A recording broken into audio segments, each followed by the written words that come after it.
How y'all doing? Today is gonna be a more, like, laid-back stream. We're not really gonna be doing anything, like, special or huge. Oh, how you doing, Rainbow Fish? We're just gonna be yapping about, TTRPGs.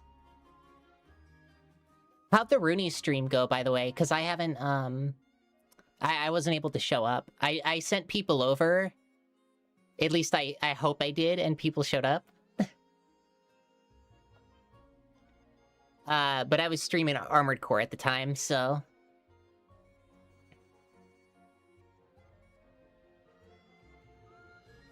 Oh, how you doing, Jims? Mr. Jims? But yeah. I'm gonna turn down the music a little bit on just for me with my headset, so that way I don't get distracted. But how you doing, username Broken? Since this is just gonna be a yapping stream, I think I'm just gonna put chat on the main monitor for me. Because I'm just gonna be talking about, like, random stuff.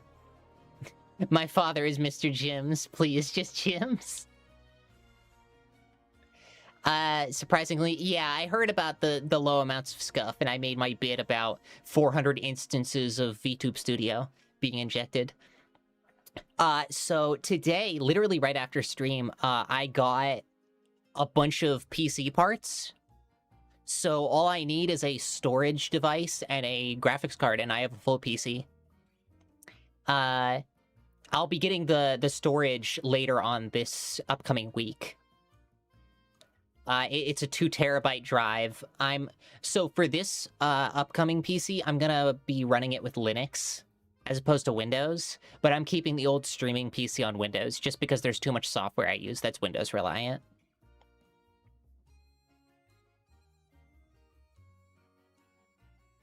But yeah. So today we're just gonna be talking about, like, yeah, I'm ready to get my knee socks in, my pink knee socks with the white stripe, and my white Monster Energy, and the cat ear headphones. You know, Linux user, average Linux user. But yeah, we're just gonna be talking about, like, various tabletop RPGs. I would switch in a heartbeat to Linux if I were to Summoner's Rift. Table bottoms? Well, that depends on the game system you're using. Normally, I roll a D100 for determining who gets to be the top or the bottom, because normal initiative doesn't have enough of a range.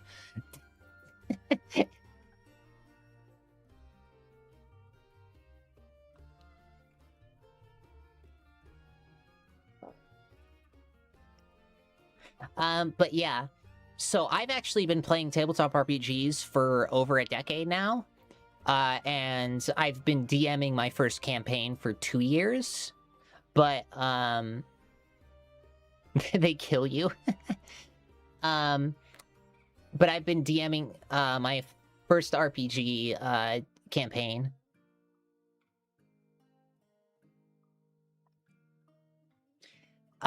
So I mostly play Pathfinder 1st Edition, but I am familiar enough to run Pathfinder 2nd and Lancer.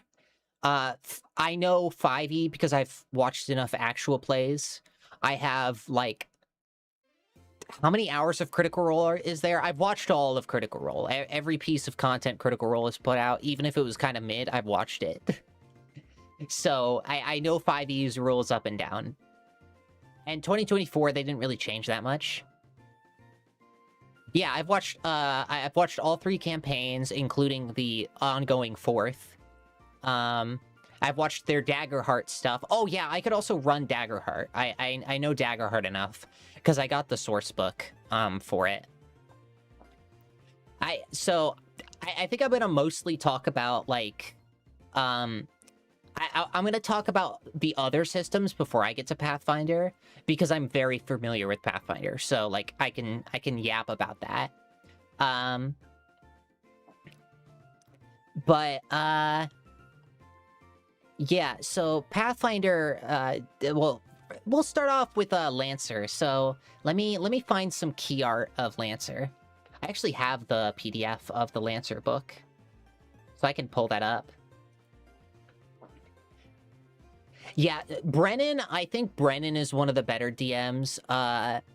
So the 3 DMs I've really watched are, so I watch Critical Role and JRWI, Just Roll With It, which is like a smaller channel, like Lancer Deltarune. No, it's not like Lancer Deltarune. It's Lancer Deltarune if Lancer was actually sick as hell. If Lancer was cool as fuck.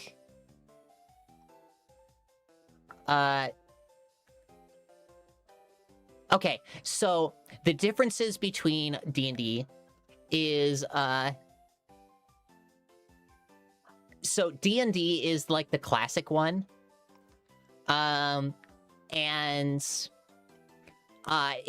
it has relatively simple to understand rules, but it's relatively uncomplex. So you do lose a lot in the flavor department because you can't have the specific ability that will fit your character. Pathfinder is an offshoot of Dungeons & Dragons initially. So Pathfinder, Paizo initially was a third-party publishing company that published the Pathfinder Adventures in D&D 3.5. Later on, after they swapped to 4th edition, Paizo decided to spin off Pathfinder into its own game system, which is heavily based on 3.5 and has a bunch of its own stuff, a bunch of classes. The big thing that Pathfinder has over a lot of other TTRPGs is they release new classes all the time. So you can have the specific class you want to play. And in 2019, I believe, they released 2nd edition, which 2nd edition is kind of the D&D 5e to Pathfinder's 1e. It doesn't use advantage, disadvantage. It's still kind of number crunchy, which I like. I like numbers and math. And the way they do character building is really awesome, where everything is a feat, which means you basically get to customize every single inch of your character. And you get a couple character options every level that you get to do. If you, for anyone who bitches and moans about D&D 5e 5.5 quote unquote going woke, Pathfinder 2e did it way before D&D did. D&D's playing catch-up game because Pathfinder made them look really bad.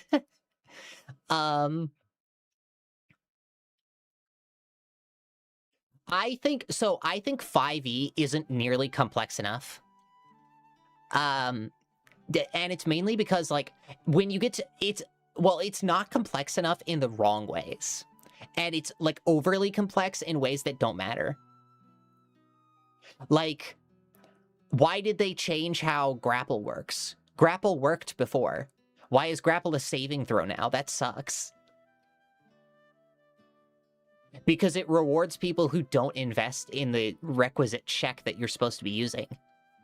Like, it should make sense that if they're bad at acrobatics or athletics, but they're really strong, like, yeah, they're just strong, but they have no technique. So it should be harder to get out of a grapple. That it doesn't make sense that it's a strength saving throw now. A strength or dex saving throw. I hate that.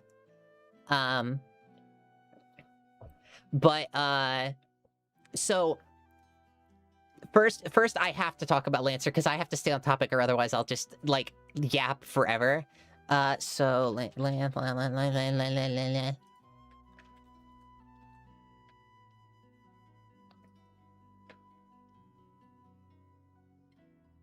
okay.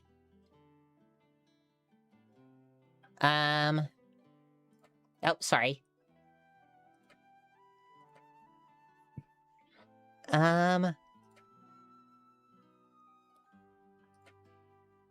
I'm gonna crop it real quick.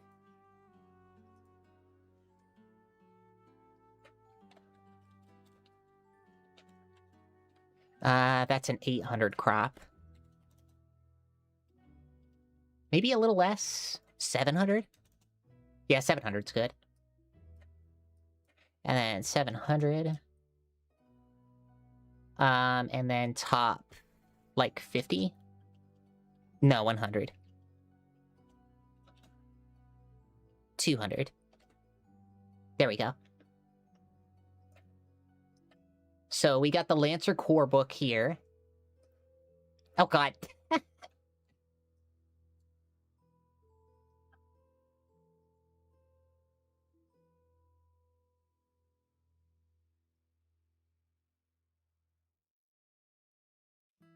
How you doing, Lumi? So, people may be familiar with the art here. Let me actually crop it a little more.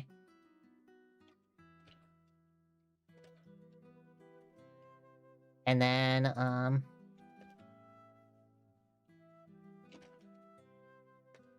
yeah, that's better. So, yeah, so if you're familiar with the artist who did this, they also did a little comic series, and by little I mean like really, really long, comic called Kill 6 Billion Demons. The art for this is sick as fuck. I think it's Tom Moreno is his name.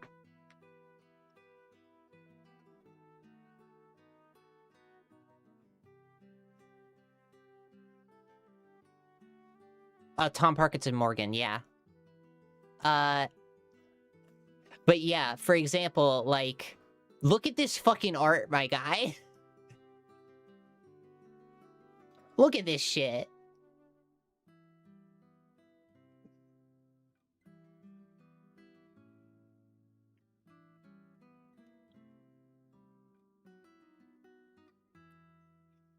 But yeah, like, the core of this is, when you play Lancer, you play as two things, your pilot and your mech. Which your pilot has different stats than your mech. And, basically your pilot is there for skill checks, and your mech is there for combat. It's meant to be run as, like, it really is Titanfall. Like, actually Titanfall. But also you go on, like, alien planets and shit. It's cool. And essentially your mech does all the combat, it has all the combat stats. And your character is like a build-a-class with skills. So, for example, like, one of the,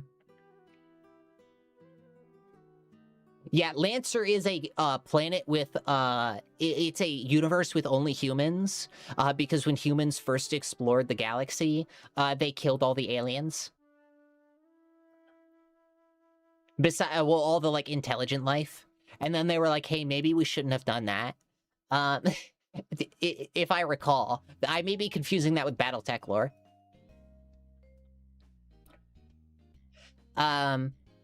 Which I haven't played any Battletech, I just know a little bit of the lore.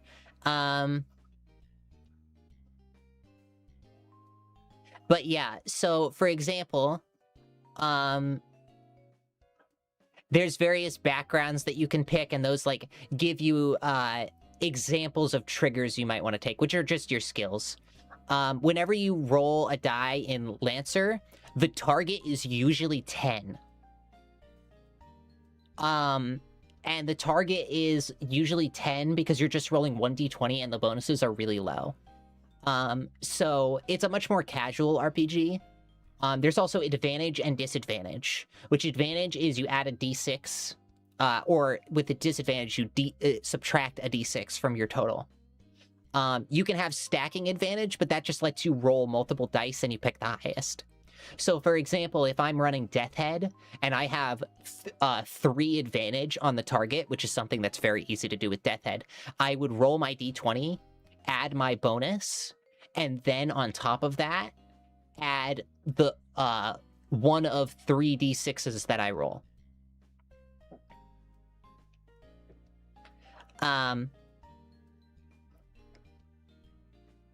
There's also NHPs, which are a version of a character you can play. You can either play a human or an NHP.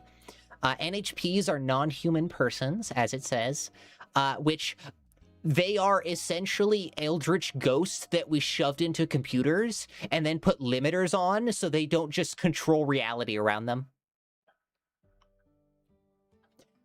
Yeah. They're not AIs, they're just like they're cosmic super intelligences that we shoved into computers, and we still don't really know how they work.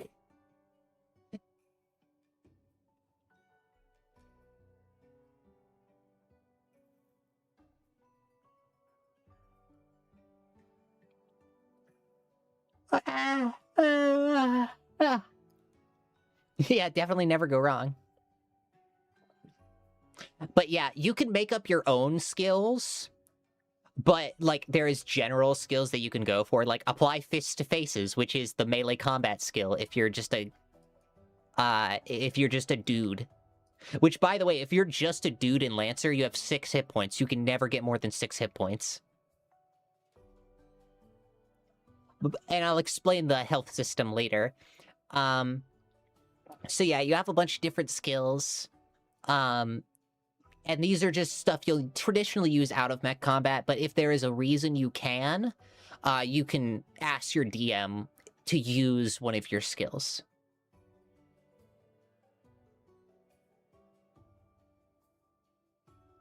Well, yes, but again, your target number is 10.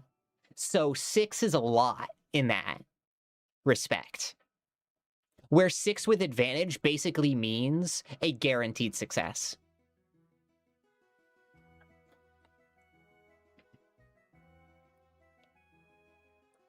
Oh, you get more than 6 hit points.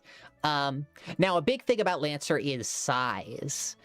So Lancer is intended to be played on a hex grid, much like Warhammer, where your character's size determines what amount of spaces they take up on that grid, which is important for like area effects and like cover, because certain mechs actually have abilities where they can serve as cover for allies, which is really cool. So like there's a size 3 mech that's fucking giant, and it has a ability that it serves as cover, so you could literally just use it like a building. It's great. But the human thing actually gives us a really good breakdown of it. So yeah, HP is your hit points, how many hits it takes for you to die. Size 1/2 and size 1 take up the same square, but size 1/2 things can move through things, can move through any space. So like if you're out of your mech, you can like run under the legs of a size 1. That's like the explanation. Evasion is for a weapon that would attack you. Your evasion is the target number. So if you're a player, your target number to get hit is 10. It's like armor class in any other game. E-defense is electronics defense, and it's your hacking defense, which hacking is a whole subsystem. Hacking is basically the magic of Lancer. We'll get to that. We'll get to that, because that phrase is more applicable than you think. Speed is how many squares you can move. But yeah, sick ass mech. Shows a little cross section of the stuff underneath it. So, unlike you, which you have your skill checks, mechs have 4 stats: hull, agility, systems, and engineering. So, hull impacts how many hit points you get on your mech, but it also gives you extra repairs as you go up. So basically, every stat has an ability that it directly modifies, and an ability that it modifies after getting 2 of something. So hull gives you one hit point for every level, and every 2 levels gives you 1 extra repair that you can do, which repairs you can use for various things. Agility is your it's your speed, so how fast your mech goes, but also every 2 gives you an additional point of evasion. Systems gives you E-defense, and every 2 points, I believe, I haven't looked at systems in a little while. I think systems gives you extra E-attack. No, it gives you additional SP or something, the structure points, which you can use to equip more stuff to your mech. That's what it is. And engineering, every point of engineering gives you an additional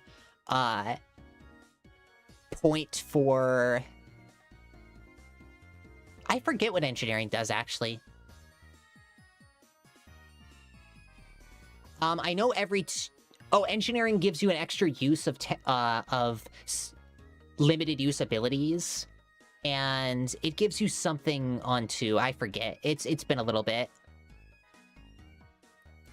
But this is more than what is it called? More than being a Titanfall, it's more of a Armored Core mech game, where all of your mech's weapons and various systems can be customized. You have a limited number of points you're allowed to use, and every single mech has different mounts. So, like, if you want to equip a anti-material rifle, if your mech doesn't have a heavy mount, you can't do that.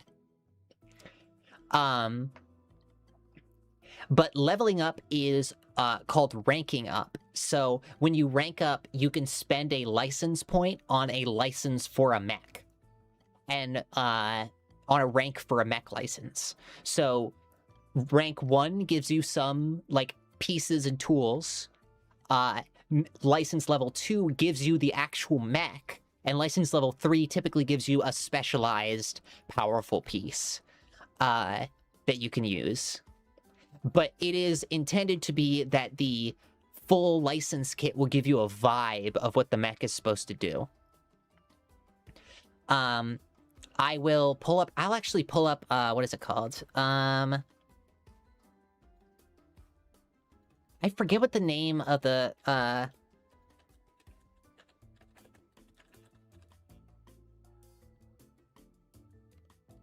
CompCon, that's what it's called. By the way, this is an official website.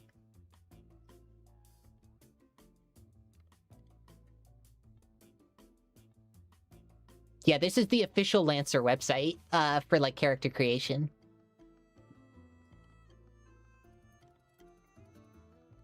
So, like, yeah, it has everything. They include every single book in here for free.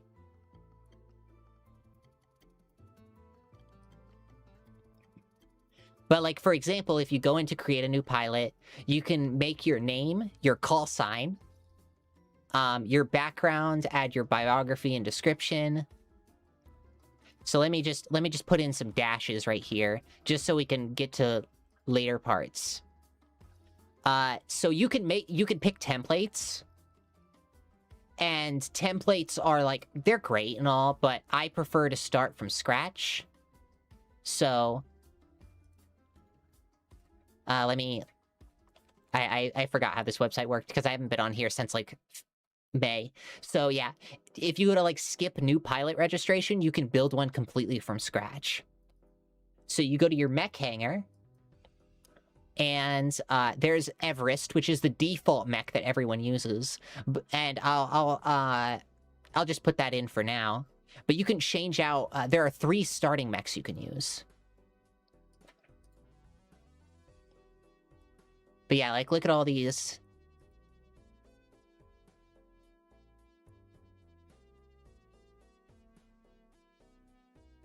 Let me actually I gotta change the source books in Content Manager.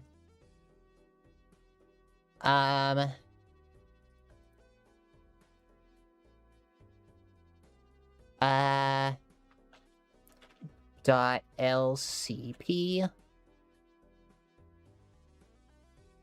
Oh, where did it go?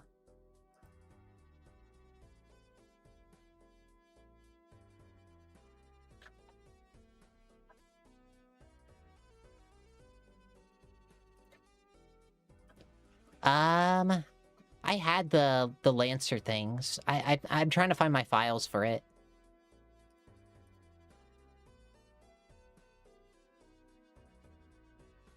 I don't know where it went.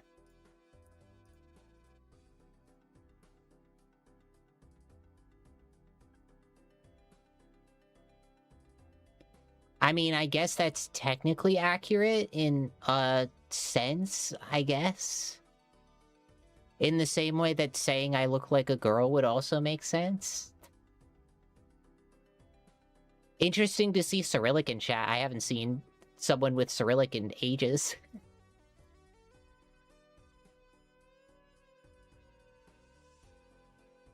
I think I have them here. I don't know where they went.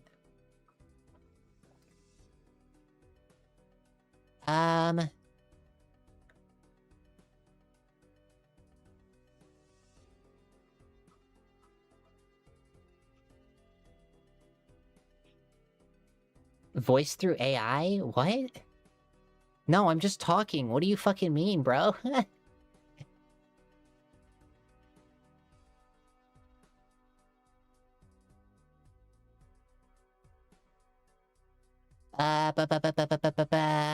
Where did they go? There was a whole, like, thing that had all the rules. I don't know where they went. Oh well. I'll have to look for them later. But, like there's a bunch of source books that you can, use. Lost media? Yeah, I've lost media, yeah.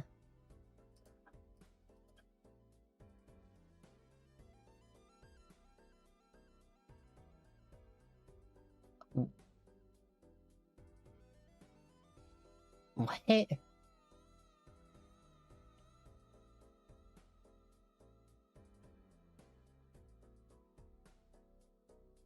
Okay.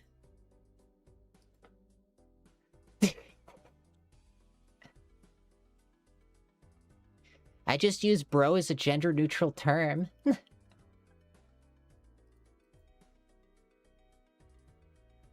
Okay.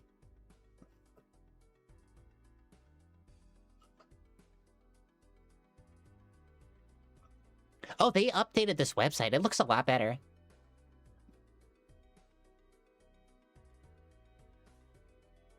So yeah, we'll throw... And one of the things about, like, Lancer is you can get fucking awesome names. Like, fucking... Amen to Nothingness. Like, the randomly generated names are actually sick as hell. Parting Word. The Wind Up Here. Elegy for the Sun. Suppressed Evidence.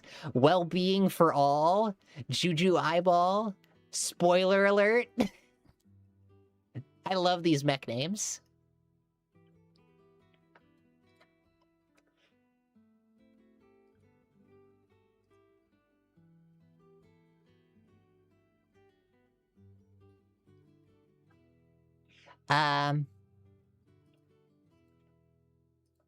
But yeah, Everest can look like whatever you want, so that's why it doesn't really have a default thing.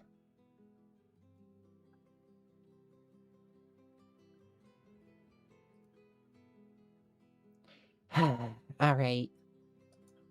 I don't feel like arguing this. I myself am a feminist, but this person with Cyrillic is cringe as hell, so be gone.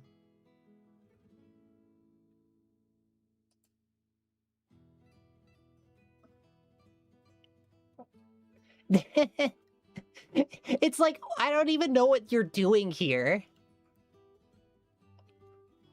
Like, what are we doing if that's what you want to do here?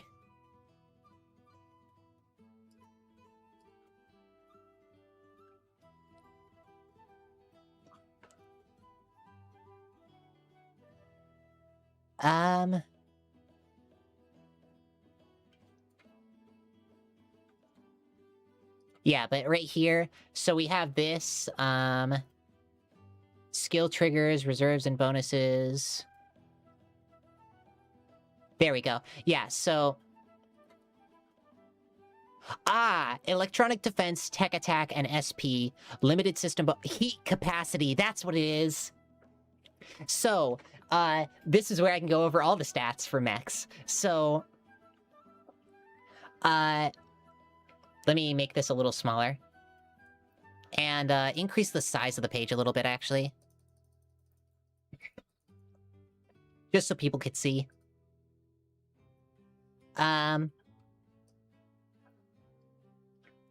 But, yeah, so your mech's HP and repair capacity, which is how many repairs you get, which is something that you can either use during off time or in the middle of your combat if you take the whole turn. Agility is your... Oh, evasion is the default. Speed is the... Yeah. So, As you up your evasion, you'll be harder to hit with weapon attacks. By the way, it is totally possible to get 20 evasion in Lancer. You'll have shit E-defense, but if you have 20 evasion, your DM literally has to roll 20 to hit you at all. It's hilarious. It's so funny. You can do it with Atlas. Atlas is incredible. I'll show you some of the mechs later. So electronic defense is your hacking defense, and tech attack is your attack when you're hacking. SP is your system points, which tells you how much stuff you're able to put on. Heat capacity. Now, heat capacity is a whole fucking thing. Heat is like a second health bar. Where if you fuck up heat, you will die. If you fuck around with heat, you'll fucking die. If your heat hits max, your core can go system critical, which does a bunch of damage to you. And that damage can't be negated in any way. And then limited systems bonus is, like, if you have grenades that you can only use twice per mission, you get an extra one. So yeah, those are the stats. I think I'll just, throw on the heat capacity there. So yeah, if we go to, and talents are a whole thing. So talents are like your class. It's essentially a build a class for Lancer.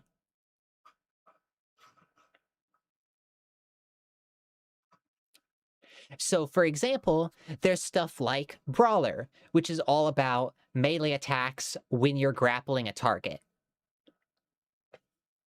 So you could just get in there and just fucking grab them. But then there's weird ones, like, what is it called? Is it Centimane? I don't think it's Centimane. No, it's not Centimane. Technophile. There it is.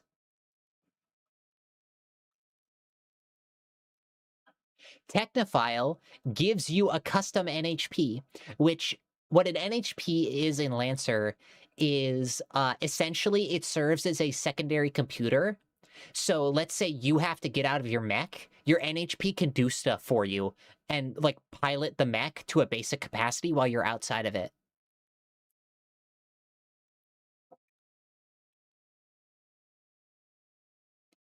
Yeah, so for example, Servant Fragment. When acting alone, they'll follow the last direction given and defend themselves as needed. However, they have limited initiative and don't benefit from your talents. Yes. Or you can have your DM roleplay as your NHP. You can do either. And your NHP has a name and a personality. They're their own person. And they're protected by laws. They're just called a non-human person. Now, there is AI in Lancer. But it's just like basic AI. It's like a computer. Like what a computer could do in a video game is like basic stuff. Your custom NHP is delivered, and then when you rank it up, which you can do, you get to pick 3 at the start, and then every license rank, you get to level up one of your skills.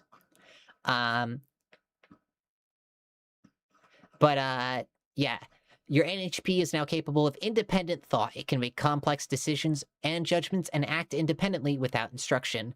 Replace your mech's servant class NHP with the student class. And then, Enlightenment. AIs installed with your mech cannot enter Cascade unless you choose to let them go. Okay, so here's where we get to talk about what the fuck NHPs are. And it's one of the reasons why I chose Technophile. So NHPs are,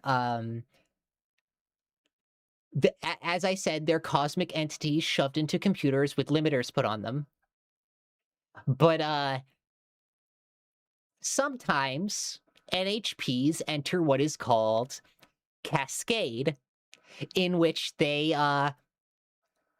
break through the limiters and wake up, in a sense. NHPs in this state can literally alter reality in a designated zone. And what I mean by alter reality, I mean literally anything. An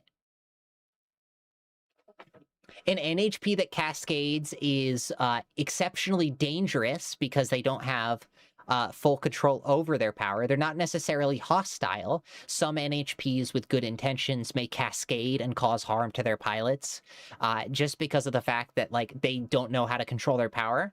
So it could be the NHP cascades and your mech suddenly implodes on itself. That could just happen. Or your NHP cascades and the gravitational coefficient on the planet you're on increases by 0.3%, which doesn't sound too bad, but can have disastrous consequences. Or your NHP can, just turn the guy, guy in the other mech, turn his blood into silver. Not replace the iron, just turn the blood to silver. All the blood in their body instantly becomes silver. Yeah, they could just do stuff like that. NHPs are fucking crazy.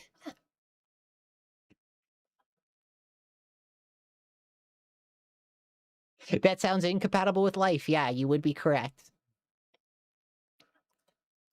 But yeah, these are like talents. And then what we're gonna do is we're gonna go into the pilot, and we're gonna level up our license. And I get to show you how all that works. So every time you level up, you get a new skill trigger that you can upgrade, which can be a previous one, but you can't make any skill trigger above 6. You get a new level for a talent. You get to increase your mech skill by one of your mech skills by 1. So we'll just increase systems by 1. And then you get to invest in a license. So there are 4 different companies: IPS Northstar, Smith Shimano Corpo, Horus, and Harrison Armory. So IPS Northstar is a mining company, and a lot of their mechs focus on defense and sustainability. They're also very heavy into melee mechs. Just in case you wanted to see one of them, there is Vlad, which Vlad is a size 1 mech that has a Giga Drill Breaker. Yes, the Giga Drill Breaker from Gurren Lagann. If you want that, go down Vlad.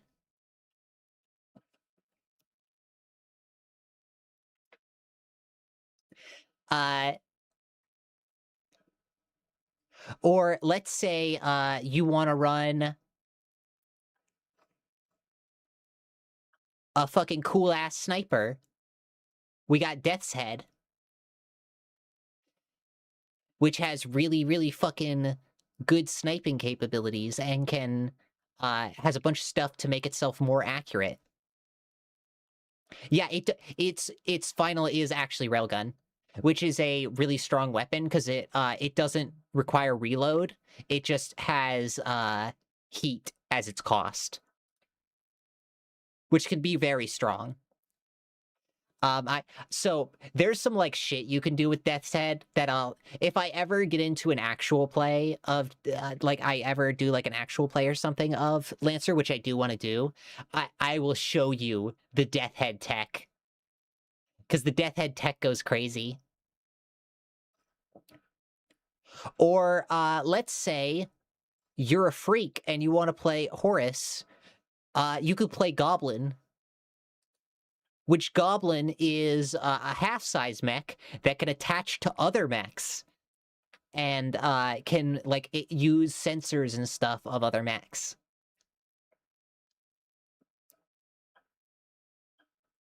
And this one's all about hacking.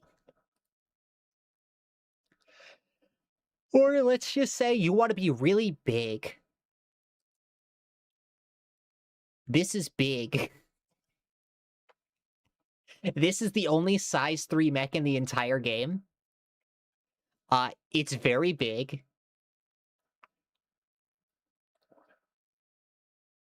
And you have resistance to explosive damage, which means you take half. Heavy frame, can't be pushed, pulled, knocked prone, or knocked back by smaller characters, which no one is bigger than you. And adjacent allied characters can use Barbosa as hard cover, which means if something is hard cover, you can't shoot through it.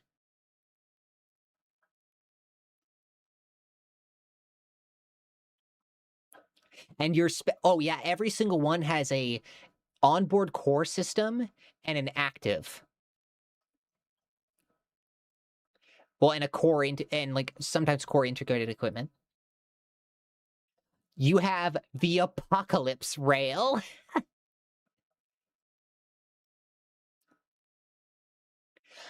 Which is a ship class spool weapon. Yes, something intended for fucking spacecraft. And if you spend your full round, you could fire the Apocalypse Rail. But it has to charge before it can be powered, and you charge the rail using the charge rail core power, which is its own thing. The weapon has different profiles determined by the current value of the Apocalypse die when you fire it. Each profile replaces one of the preceding. And then when activated, yeah. Gain an Apocalypse die, start a d6 starting at 4. At the start of each of your turns, lower the Apocalypse die by 1 to a minimum of 1. If you move, even involuntarily, or become jammed or stunned, the Apocalypse die resets to 4 and continues to count down as usual. If the Apocalypse die is 1 to 3, you can attack on the turn using the Apocalypse Rail as your full action. And if you don't end up using it, you re-get your core point. Which is usually core point is like your ultimate that your mech can do. So for example, I'm just gonna put a level on Barbosa as our license rank, and then we're gonna level up again so you can see what a level 2 mech actually does.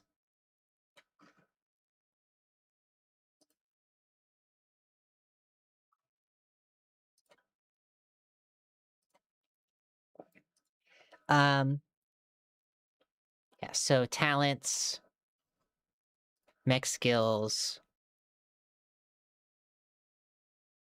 We'll put on 1 in hull, just for the sake of stuff. And then we'll add license level 2, continue. And then, okay. So now, when we go to our mech hangar, we can add a new mech, which is Barbosa. By the way, in Lancer, money doesn't matter. Everything is done via 3D printers. What the fuck? Oh, did my music stop? Oh, I didn't loop it. Okay. I didn't even realize.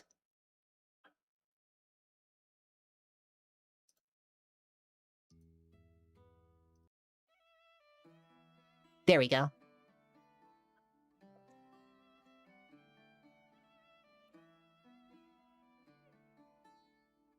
But yeah, so like, and we'll just randomize the name. Let me see it in your eyes. Yeah, fuck yeah, that rules. That goes hard.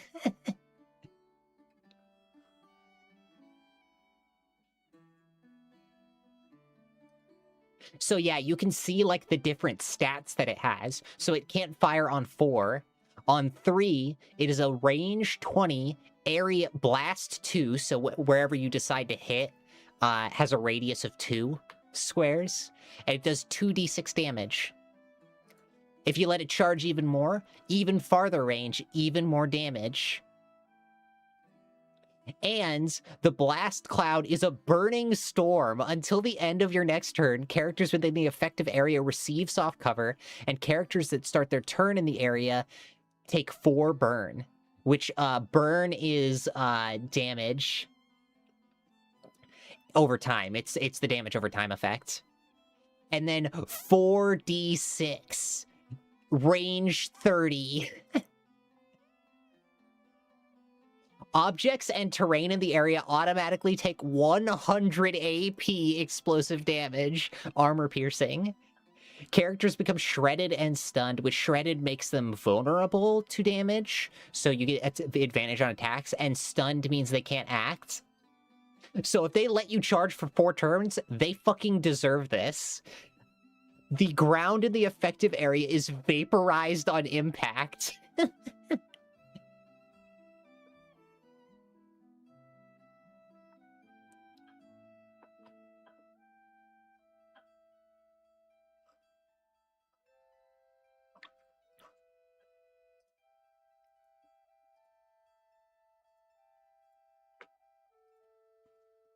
But yeah, you can do stuff. Yes, you just throw the fucking... You orbital strike them.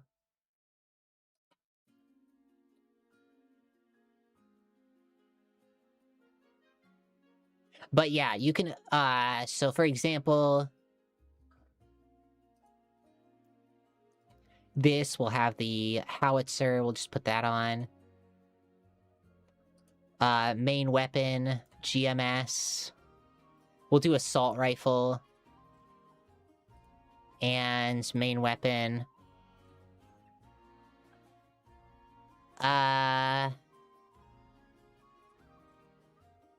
Missile rack.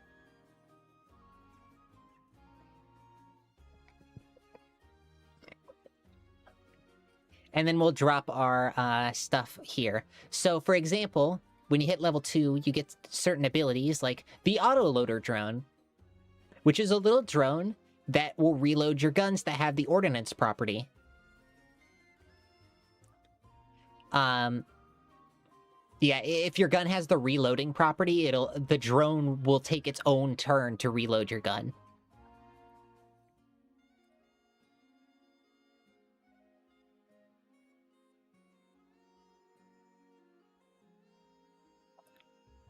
But there's also, like, for example, the flak launcher, which is a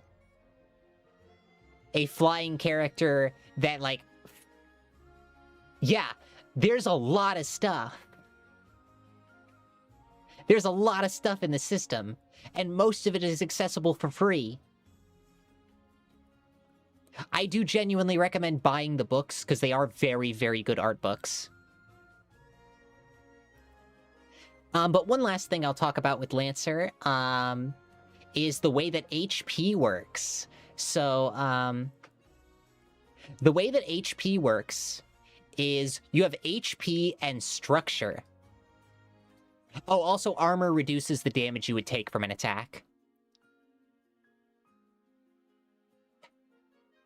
But, your HP is your HP. Then... when you get hit, let's say, you get hit with a railgun that crits, and it does like 20 damage. That's actually a very good example. So, let's say a railgun crits you, and you take 20 damage, and you're in your Barbosa, and you're like, ooh, this is rough. So,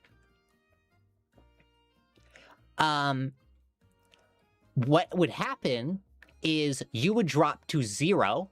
Then you would roll a die for structure, which you roll a hull check to see if one of the parts of your mech breaks. And if a part of your mech breaks, it's just gone. Like, until you get a chance to repair it, it's gone. Now, again, as I mentioned before, everything in Lancer is 3D printed.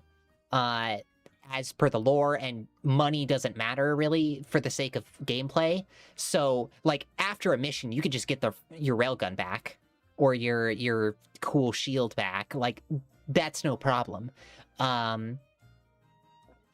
But it's gone for the rest of that mission. Now, if you succeed on your structure check, nothing breaks. But any extra damage carries over to your next HP bar. So... What you see here is 13 hit points, but in reality, it's 52 hit points. Just broken up into several different segments. And generally in Lancer, most enemy mechs only have one structure, so they just die when you get rid of their health bar. But more powerful... Yes. So, like, if you have 5 structure, there's 5 chances for parts to break, but also you effectively have 5 health bars.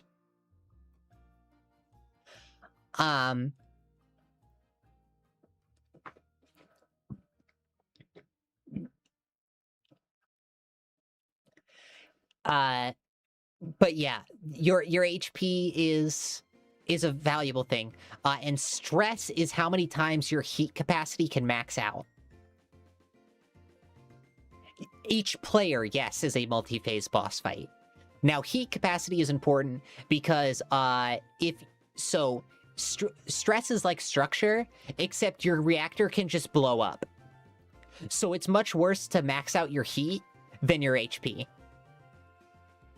Because if your reactor blows up, your mech's out of commission. So managing heat is very important.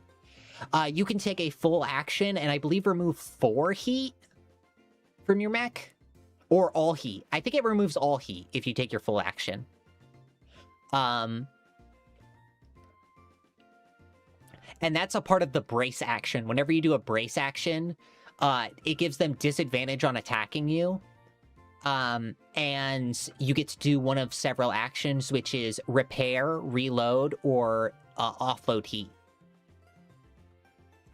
We're yapping about Lancer.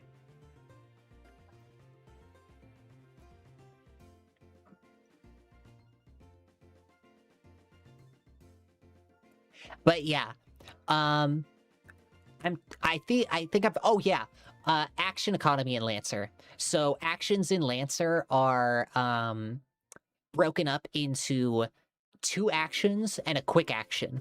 There's also protocols, which protocols you do at the beginning of your turn, and it's like, oh, I want to activate this protocol that makes me more defensive, but makes me move less. And you have to call that before your turn. Quick actions are just like little things you can do. And then your action is just, hey, I'm gonna attack, I'm gonna move, I'm gonna grapple, stuff like that. Reloading is also an action. Yeah.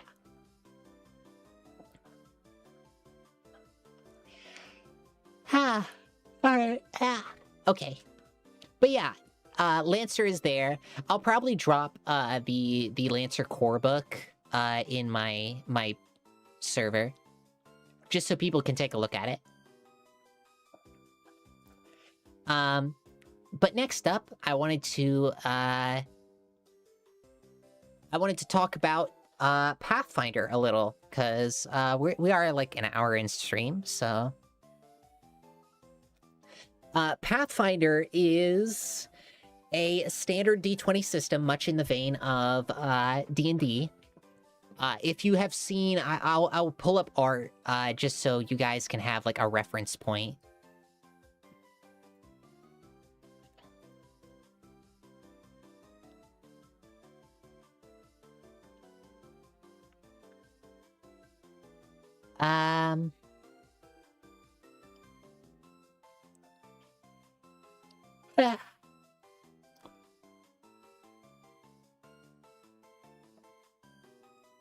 Wait, there we go. Yeah, so if you have seen this art style, you recognize Pathfinder.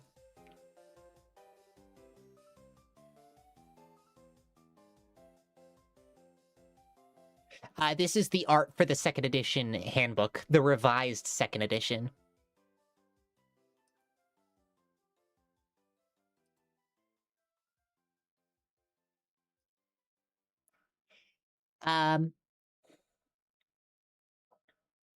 But the art's by Wayne Reynolds, by the way. He did a bunch of D&D sourcebook stuff. He's also done some art for Magic the Gathering for the D&D set they had.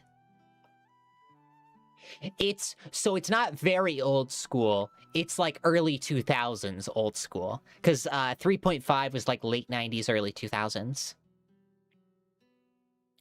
But where D&D is... Oh, how you doing? Again, username broken.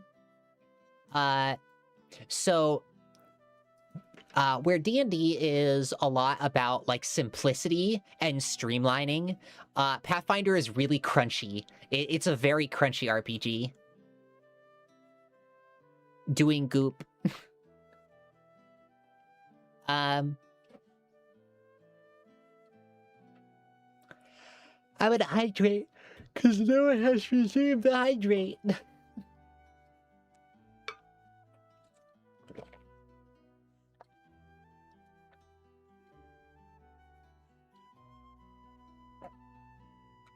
Well, thank you.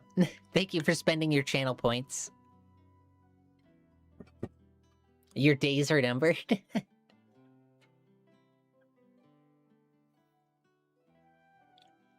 But yeah, I think that Pathfinder is a very...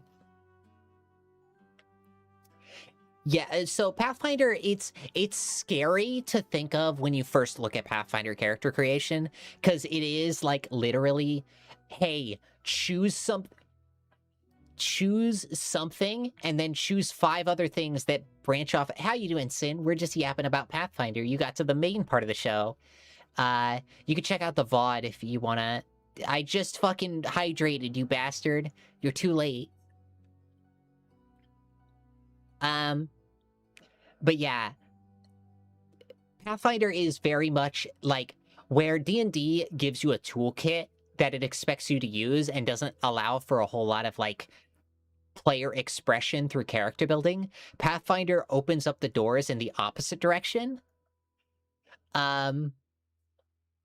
Into, hey, you want to fucking pick every single part? Time to drown the streamer? Yeah, I know. It used to be 50 points. Sin exploited the fuck out of that.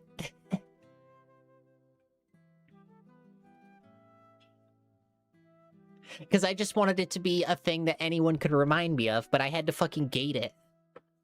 Don't make me set it to 5,000.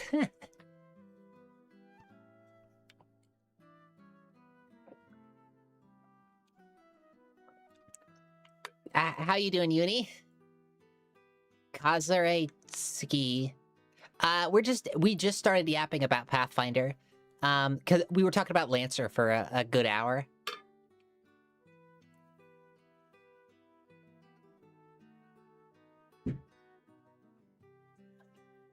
You're here to learn. Well, sick.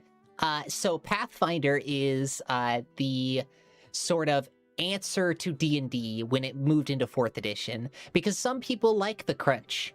I am one of those crunchy people. Did you ever want to do 1,000 damage with 1 bullet? Gunslinger is here for you. Well, Gunslinger, Paladin, multi-class with 6 ranks of Mythic. But you get my point.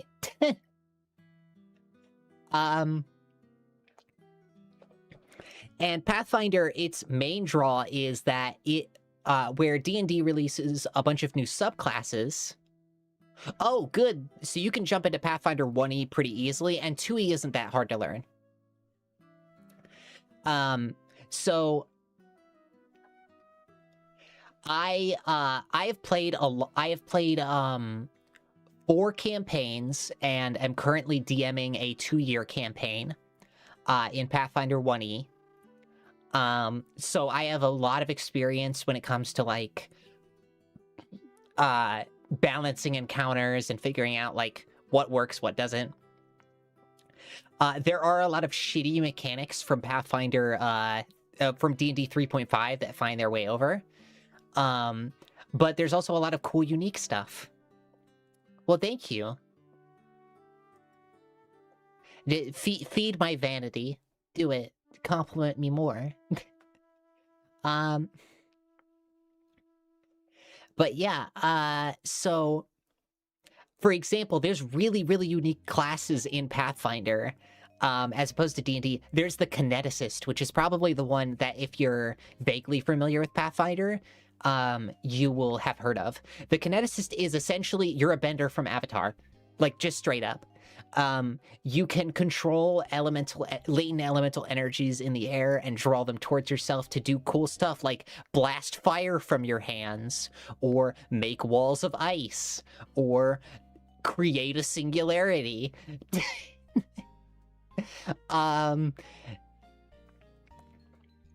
Because gravity is an element.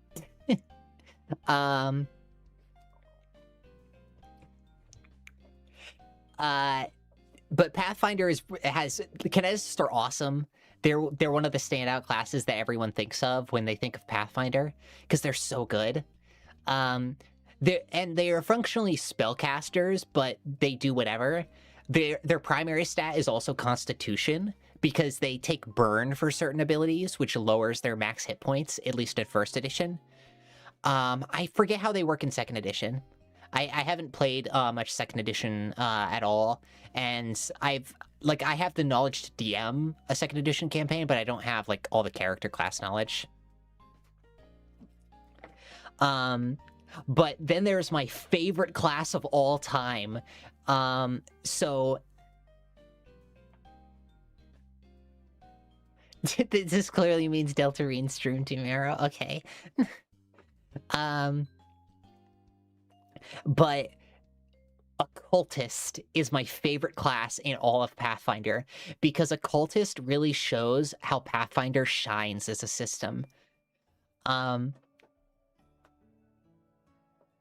whatever.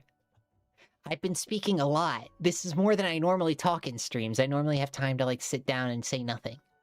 I gotta drink more water.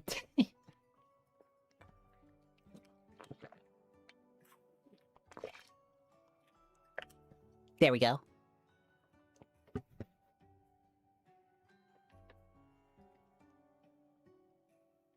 An hour of relaxing SpongeBob music from Dreamcore Warlock. Yeah, shut the hell up. I don't want to hear your sass. I'll kill you.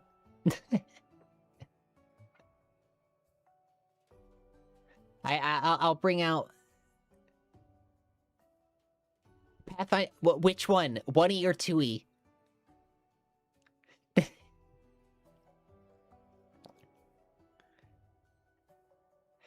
The altruism for the Eldritch, which one? Because I have opinions. Okay, yeah. I dislike 1E Barbarian, but I fucking love 1E Blood Rager. 1E Blood Rager is one of my favorites as well. It's a sorcerer, it's if a sorcerer and a Barbarian got combined, and you get to cast spells on yourself when you rage. It's so fucking sick. I love Blood Rager so much. I've played 2 Blood Ragers because they're such a fun class. But, back to Occultist. Occultist is a great class because Occultist is the class that you play if you have a bad DM. And what I mean by that is Occultist is everything that a bad DM would hate. So, Occultist is a magic item class, but not like a Artificer, where Artificers craft items. Occultists have implements, which are items of psychic or spiritual value. So essentially, like, when I played an Occultist, I played an Occult Historian, which is like a version of an Occultist that you can play, where all of my items were from dead people. Where like they're all morbid items where they died in some way. Specifically, they all died in ways where they experienced disappointment. I had a glove from the widow of an archmage who failed at becoming a lich. I had, which was my evocation implement. I had a shield from a soldier who was sent out to the front lines, not knowing that they were a diversion, which was my abjuration implement. And I have a compass from my dead grandpa who died never getting to explore the new world, which was my conjuration implement. And what implements do is they are 2 things. How you doing, Dark Lord?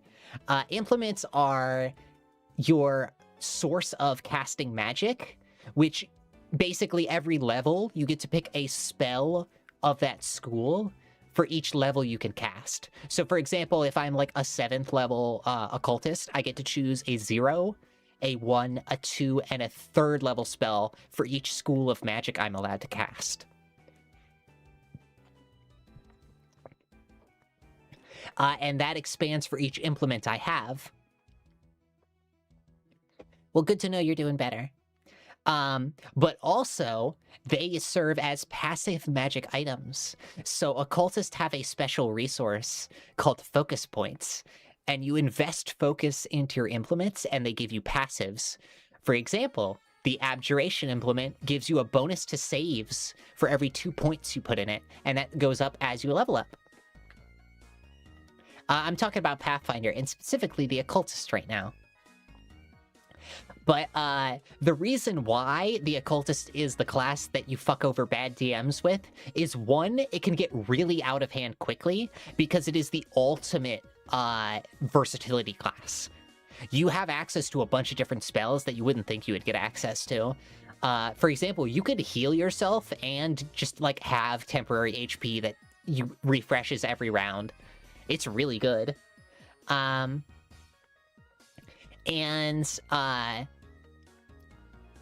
What this means is, like, DMs who are particularly stingy about magic items, this class doesn't have to worry about that because it comes built in with the magic items.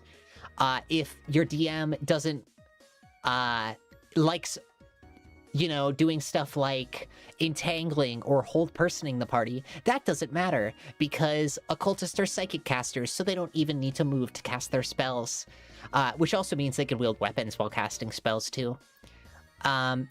Your DM doesn't like building out their world. Well, that's really gonna suck for them because your class literally demands it. Like, it is if you have a problem DM that you have a problem with their campaign, play an occultist and they will be forced to adjust. It's not a busted class, but it makes everyone else realize what they're missing because it's such a well-rounded class that's kind of self-sufficient and can work in any setting. They also have something that I really, really love that all the psychic classes in Pathfinder added, which is object reading, which you can pick up an object and learn the most common emotion or like a phrase or something that's associated with the object. So, like, for example, there could be a ritual dagger that you find in like a deep tomb that cultists had been residing in, but they had left. So you do object reading to figure out, oh, what kind of emotions were associated with this dagger. And your DM could say something like, oh, well, it's a bloody dagger that's like, it's like the perverse and been used in so many rituals. But they could also hit you with a curveball of, well, the primary emotion you get from this dagger is love, because the people were so committed to this cult. Like, you could do really cool stuff from a DM perspective with occultists as well.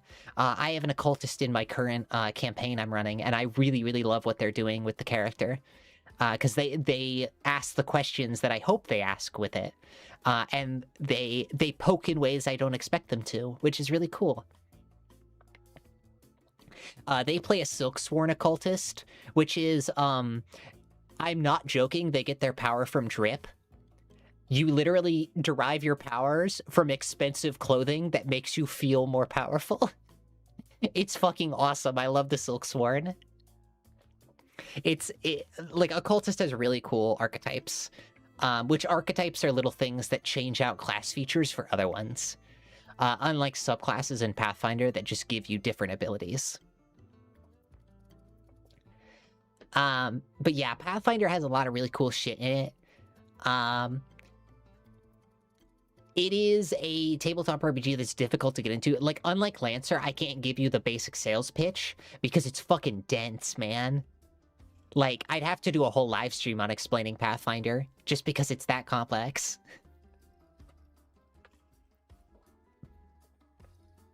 So for this section, I didn't really want to just yap about Pathfinder. I wanted to yap more about DMing. So if any of you guys had like questions or anything that you wanted to ask about like DMing or running a character, I'd be happy to ask them because I have a decent amount of experience in this category. But I will give you a little time to do that because I have to head to the bathroom because I am well hydrated.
All right, we're back.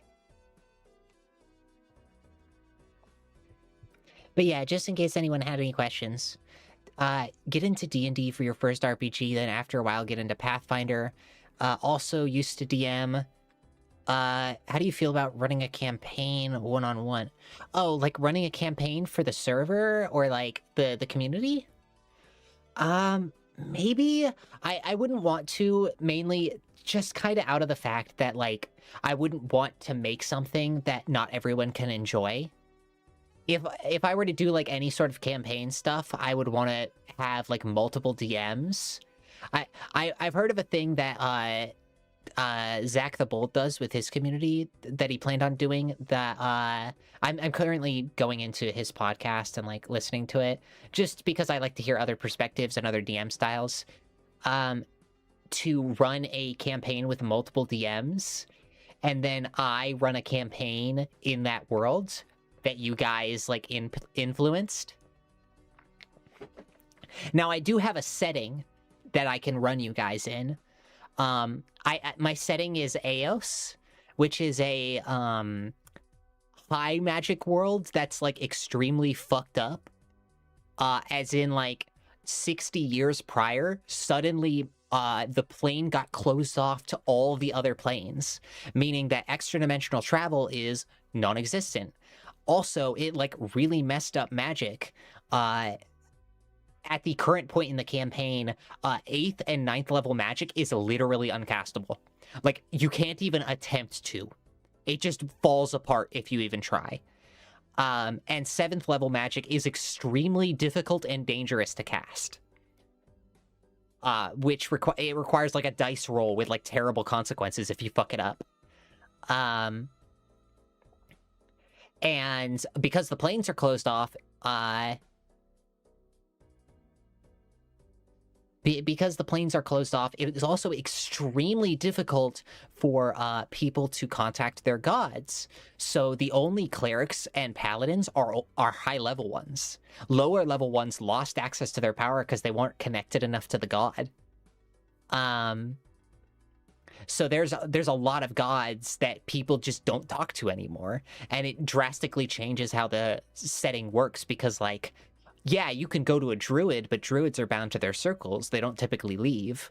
You can go to an alchemist, but that costs material. And, like, rangers exist, but Cure Wounds is a second-level spell for them. Like, shit's real bad. But because of that, there has been, like, a rise in psychic casters. In general, like my setting is fucking completely lousy with psychic casters. So many psychic casters everywhere.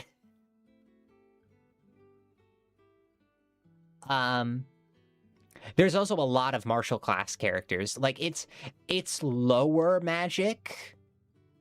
It's still like high magic, but like lower than it's kind of medium magic, I guess. But if I were to run a campaign, I'd want to run it in 2nd edition, just because I want to try out that system. I haven't gotten a chance to. I really like how successes and failures are done in 2nd, where, like, yeah, if you get... what's the best way to learn how to DM, in your opinion? So, the best way is to... I think a really good starting point is actual plays. I know a lot of people shit on the Matt Mercer effect, but I think he is a genuinely good DM who listens to his players. I think Brennan's a better DM. I just enjoy Dimension 20 less. Just, it's a format thing for me. And Abria Ironguard, actually, she has a very interesting DM style that I've taken some notes from as well. I don't agree with some of her DMing calls and stylistic choices, but I do really like how she treats there being a camera in her DM, in her DMing style, where, like, she can pull it out and show people stuff that's happening maybe in the next room, or right as they're leaving, or maybe give one character their own little moment in the past, just in the middle of something. That's always fun. But I would actually not recommend certain source books. I think the Lancer source book has a lot of good DMing tips as well. Because my personal perspective, so a lot of people, you will meet DMs who say the DM rule is final. And I personally don't believe that. I think that the DM is best served as a bassist to the band. And what I mean by that is as a bassist, you set rhythm, you set tone, you emphasize parts that need to, and you pull back when the solo needs to be had. And you may think, oh, well, like, the bassist is there, but a good bassist is... Like, why would a DM want to be a bassist? Well, because the best DMs, you don't notice about it, but a really bad and a really good DM, you take notice of, just like with bass. I also personally believe that, like, I am a narrator of a story they are telling, and I will lead them towards angles that will allow them to do interesting things. But if they decide to disregard that, I'm okay with that too, because I've built a rich enough world that they can go and explore places. Like, I have a suggested path, but if they want to do other stuff, I'm not going to stop them.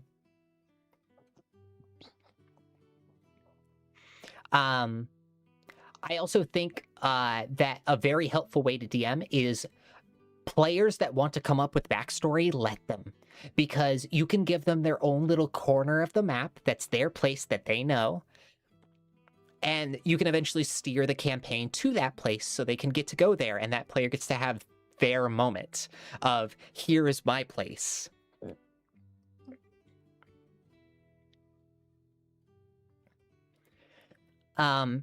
I think that DMing is a extremely valuable skill that everyone should at least try once. Like, everyone should at least run a one-shot once in their lives, because it's helpful to know. Like, it gives you valuable skills when it comes to...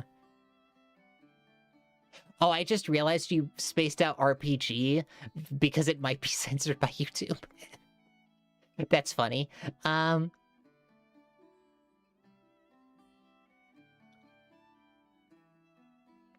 But yeah, I think that DMing it's helpful. Don't be afraid to let your players tell the story is another suggestion I have for DMs. Like, sometimes players will know what they want. Like, you're a DM, you're bringing them on something. And yeah. Also, biggest thing. This is, like, super controversial in the space, even though I think it's a really dumb thing to be controversial. The subject of retiring characters. So some DMs really don't like when players decide, hey, my backstory thing is done, and I'm comfortable enough with ending this character. And I'm personally of the opinion, and I've told my players candidly from session 0, hey, if you ever feel like a character's story is done, or if you want to play another character, let me know, and I'll figure out a good way to retire them from the campaign. And that doesn't mean they're dead. They can always come back if you'd like them to. But, like, yeah. And sometimes if they retire a character, I'll have them, like, show up for a scene, and I'll say, hey, that person walks in. Why don't you just go talk to yourself, get a taste of my medicine, all the fucking voices I have to do?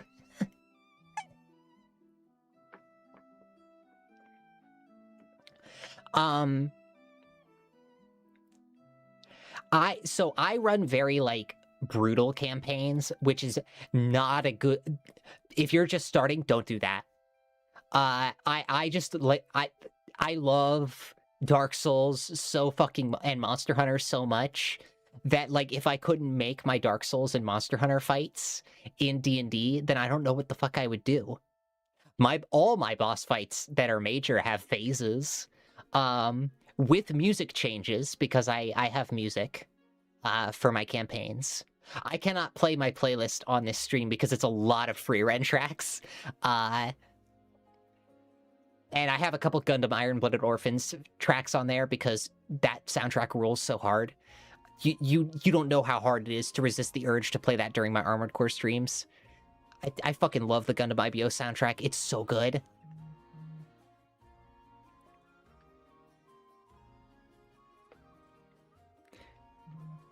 What the fuck is going on? Why do I keep getting notifications? But yeah, just, like, pick up a basic book. There are a couple, like, one-page RPGs, too, that you can do. But there's, like, starter boxes, and don't be afraid to follow the book for your first time. But improvise a little and, like, come up with voices. Voices are great. No one's going to complain about your DM doing voices. Even if you're unconfident in them, do it a lot and you'll get used to it. It's how I've gotten good at doing voices. How do you feel about pre-made campaigns? I don't vibe with pre-made stuff because I like a DM to show their identity through what they're doing. But I understand their value. Like, I'm not going to say pre-made campaigns are bad. I just don't like them. Because I like the ability to, like, influence lore and, like, discover things. And if I don't have if I have a source book, I'll find myself looking at it at some point. So, like, yeah. Now, on the note of pre-made worlds, Galarian, the Pathfinder world, is sick as fuck. Do you want to play a campaign in a world where a comet was going to strike the planet, but the goddess of the moon fucking parried it with the moon? Yeah, that's shit that happened in Pathfinder lore.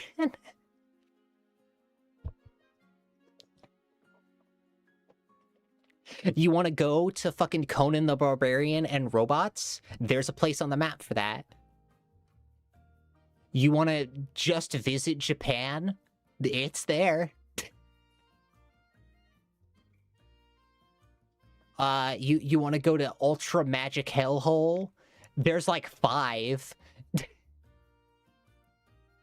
Oh yeah, you want to go to a fuel rod from a crash-landed spaceship? Yeah, that's the Emerald Spire dungeon. It's a fucking... Okay, so Pathfinder has a lot of shit with aliens because they have a separate system called Starfinder, where aliens are, like, totally canon to Pathfinder and are, like, super common to a lot of plot points. The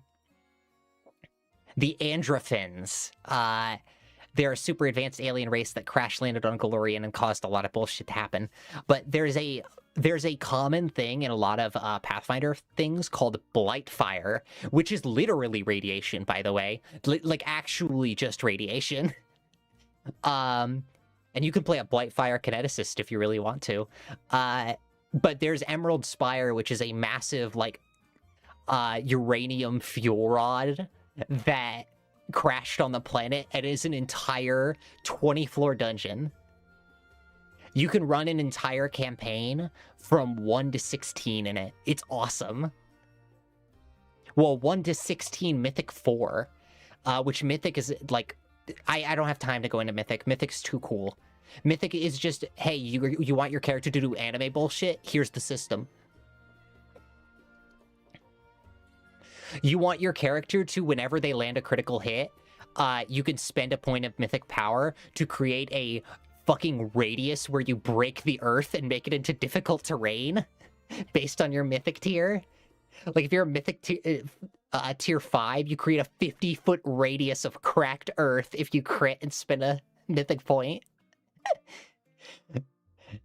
That shit's awesome. I love Mythic so much. It's so hard to balance, but I love it so much because your characters just get to do shit.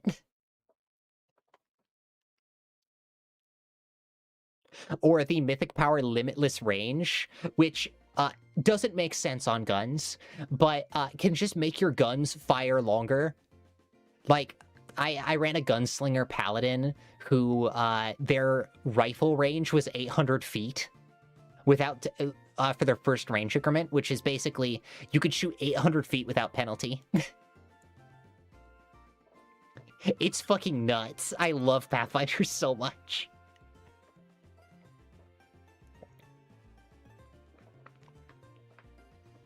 It just gets so silly after a while.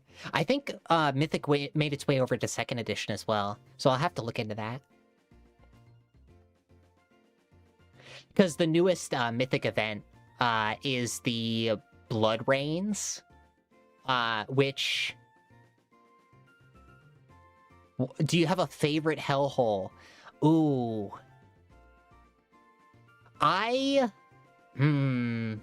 That's tough.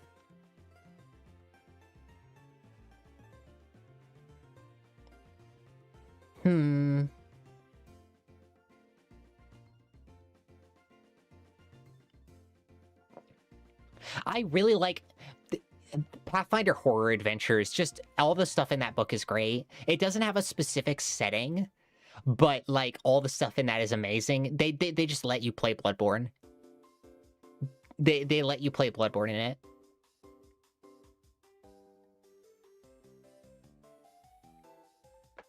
You ever wanted to play Bloodborne where one of your characters is a magical girl? You can do it. There's a magical girl build in Pathfinder, and it's like not third party. The magical child archetype of Vigilante. You literally get a transformation sequence and a little cute animal mascot and everything. It's a dog shit class, but it's cool that you could play a magical girl.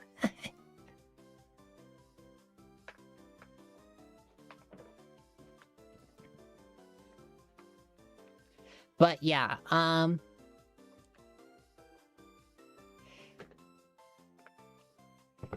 yeah, it's great. It's such a... it's so cool that you can do shit like that.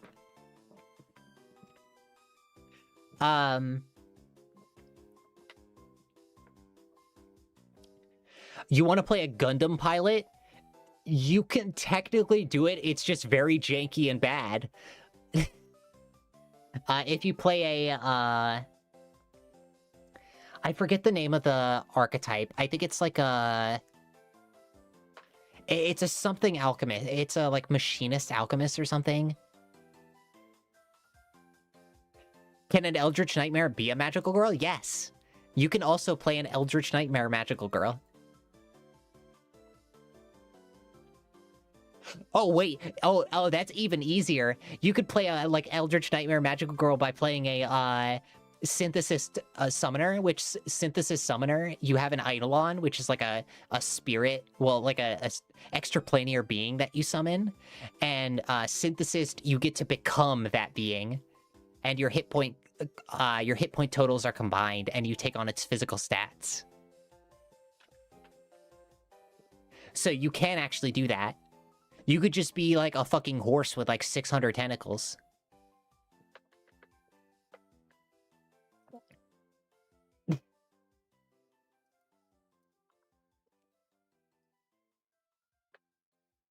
Yeah, Summoner is a really cool class, too.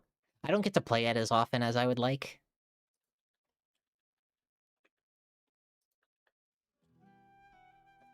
Um...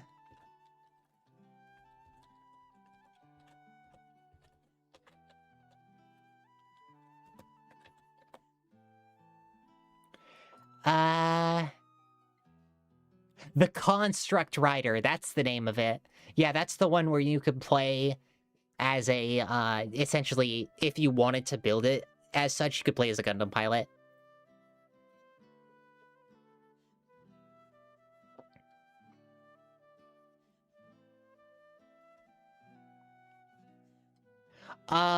Yes, I've played Mechborg, which, Mechborg's okay. I have played, the Avatar TTRPG, which isn't... That one's janky as hell. I wouldn't suggest it, honestly. A lot of the lesser-known ones I've played aren't good. I would say Lancer is probably the least known one that's, like, actually good that I play.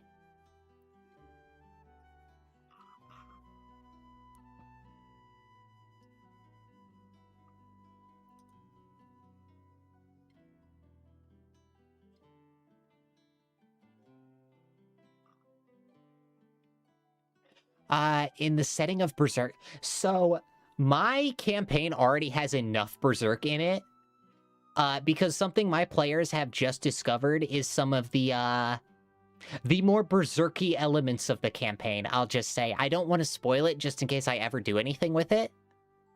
Because I may just run the campaign setting that I'm running at the current time point again. If I'm being totally honest. Because, like, I built out so much of the world that if I had two groups play the world, they would play entirely different campaigns.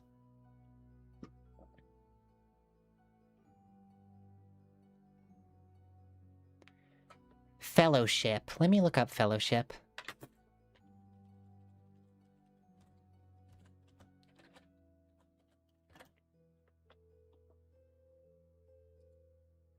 Oh, it's a Tolkien tabletop. Okay.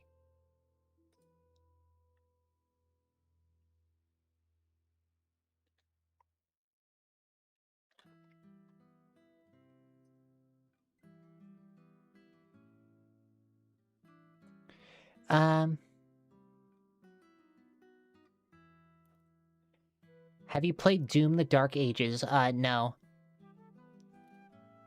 Ever since Bethesda let go of the musician.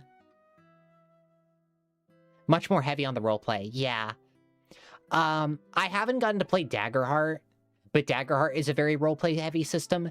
So I actually let me actually like fucking hard sidetrack into Daggerheart, because I do want to talk about Daggerheart a bit, and my thoughts on it. So I think Daggerheart is a very cool system and concept that fails in execution. Namely because of the fact that, like, Daggerheart has a lot of issues with, you have to be playing with socially, like, socially trained people, which is not the majority of the TTRPG audience. Because the way Daggerheart works is it is very roleplay heavy and participation based. So if you have a shy person at the table, Daggerheart kind of doesn't function at all for them. Because, like, it requires you to call upon them. And, like, they have to actively take initiative in doing things. Because the way that Daggerheart works, especially in combat, is combat works on a spotlight system. So a player has to say, I'm taking the spotlight, which means I'm taking my turn. So if a shy player is at the table, they're just never going to take a turn. Where at least normal initiative forces them to engage and allows them to, like, make a difference at the table and not get walked over.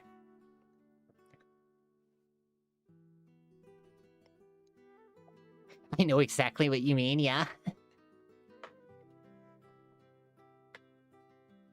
But also, that system can exacerbate problem players, where if someone is known for being a spotlight hog, well, guess what? They're literally going to be a spotlight hog in this game, where they're just going to take all the turns. It also has some balance issues, some like really, really glaring ones. So most notably, Blood Hunter is the strongest class. I can say pretty confidently Blood Hunter is the strongest class in Daggerheart. Because it is a status-based class that deals in stress and HP. So Daggerheart has a bunch of resources in it that would take a long time to explain, but the most important things for this, what I'm talking about here, is fear and stress. So fear is the DM's resource. They use it to spend on various abilities, but they also use it to clear status conditions. If a DM decides to, they can remove a status condition affecting them for 1 fear, which fear is a regenerating resource that they... sorry, I keep burping. Is a regenerating resource that they get whenever someone rolls higher on their fear die, like a player. Players have a hope and a fear die. Whenever they roll higher, their hope die higher, they get a hope. Whenever they roll the fear die higher, the DM gets a fear. And stress is a secondary resource. It's the primary resource you actually use for a lot of abilities. Because Daggerheart doesn't have spell slots. You just cast spells. Because you're a magic character, you should be able to fucking cast spells. But Daggerheart, the stress mechanic, a very important part of it is when you hit max stress, you become vulnerable permanently, so long as you are in max stress. And it is not a condition that DMs can remove the condition of, which vulnerable means all rolls have advantage against them. And if you keep dealing stress damage to an enemy who's already at max stress, they take direct HP damage that cannot be prevented, which is extremely powerful. It takes a little while to build up to high stress, but if you do, you can literally break the game. Because not only are you depriving the DM of a resource, you're also depriving them of the ability to use their armor, which they can use to negate hit point damage. Because stress does not interact with the physical body, and therefore it does not allow armor. And where this gets really busted is 2 different builds. There is Blood Hunter, and then there is College of Path of Glory. No, Splendor Bard. Is it Splendor? Splendor Rogue. Hold on.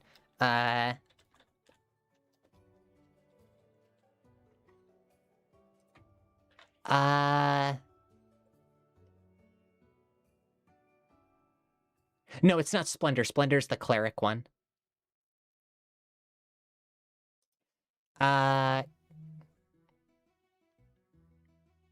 Is it Glory? Grace. Yeah, Grace Rogue. Grace Rogue is really fucking strong.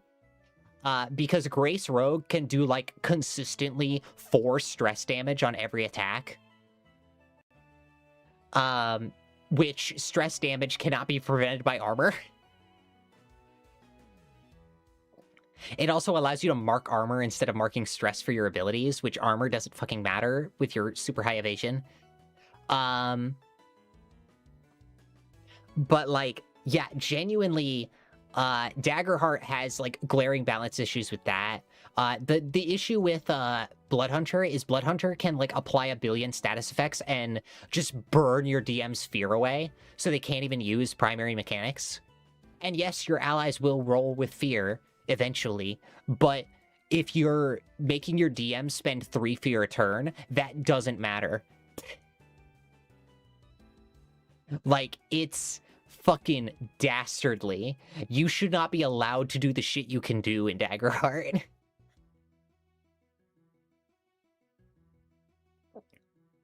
There's, like, genuine bullshit builds. It was not built to be power gamed at all. If you power game it even a little, the game breaks.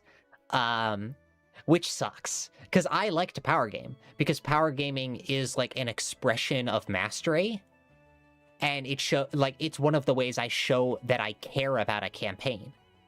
Is, hey, I'm committing to this. I want to build something interesting.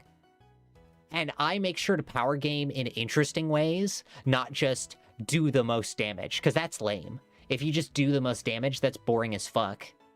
And get out of here. Who cares? But Daggerheart's experiences are also like, it tells you to keep them specific, but players won't, and they'll just try and use an experience on everything.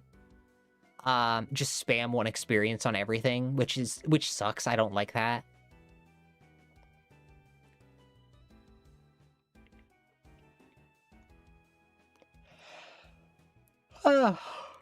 It also has a lot of issues with like there's a lot of dead levels for certain domains, where like certain domains are like, oh, well, this is just a bad domain. I'd rather pick something else. And a lot of the hope outlets are pretty bad. Like, the unique hope feature for each class... yes, I know what Skyrim is. The unique hope feature for each class, which is like spend 3 hope, do a special thing. They range from the rogues, which is like actually busted, to the brawlers, which is completely useless. Like, yeah, Daggerheart has a lot of issues. I think give Daggerheart like 3 more source books, and it might be good. But it really needs more material and more customization options, because a lot of characters end up looking very samey. Because there is just like objectively best in slot domains, that it's real difficult to try and justify anything else. But yeah, any other questions you guys have?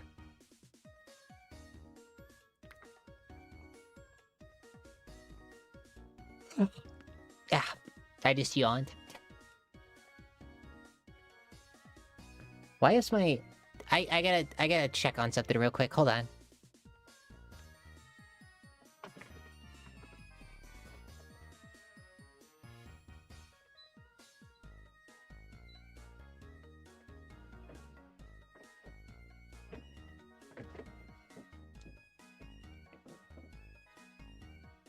It was getting a little warm. My PC was cooking me.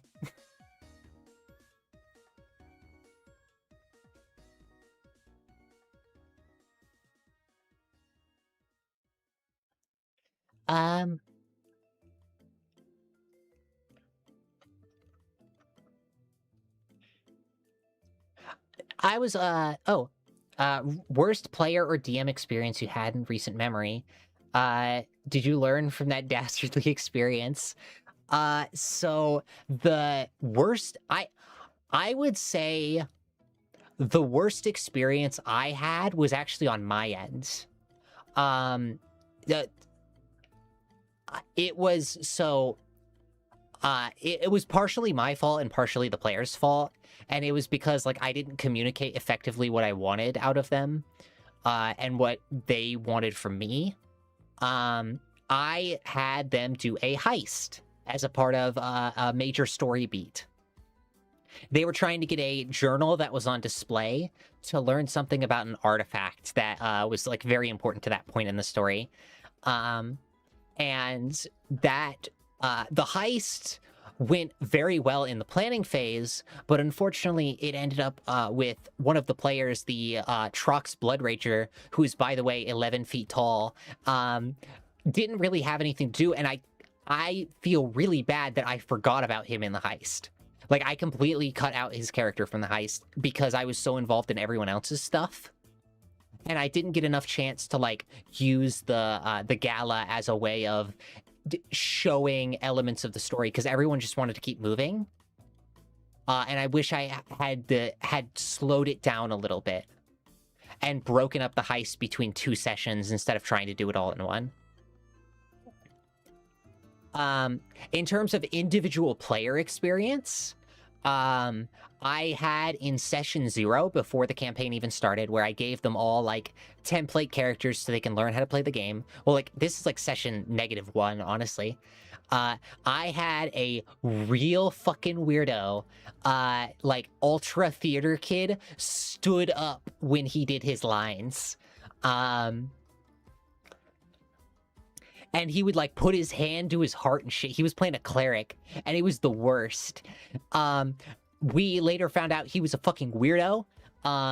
He sent a box of chocolates at the doorstep and left a note that contained the words, "I am not joking. I hope you have kids with someone else one day."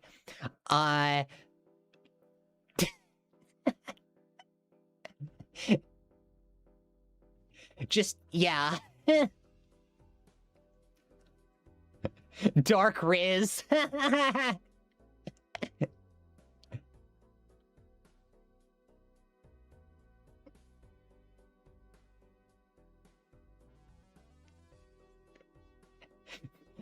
That's Warlock Devil Pact Riz.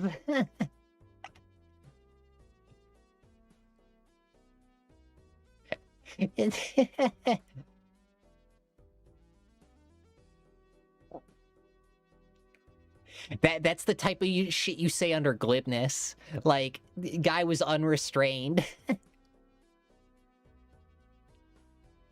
But needless to say, I have never seen from that person again. And I have made it a point that it is attack on sight. And I'm not talking about with dice rolls.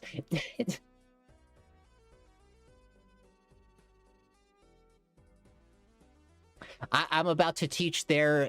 I'm about to use their shoulder like a fucking fight stick.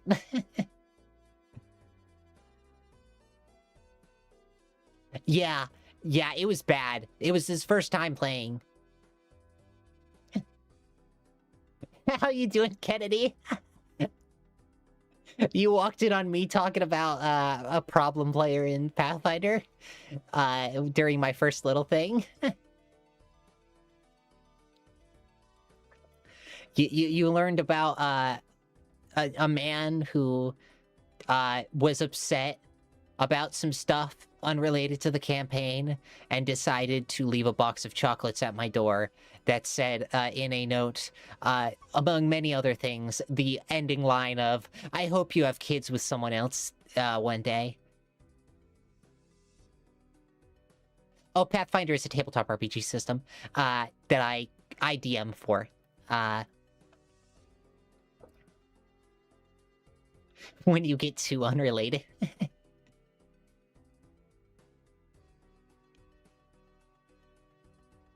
I can't stop yawning.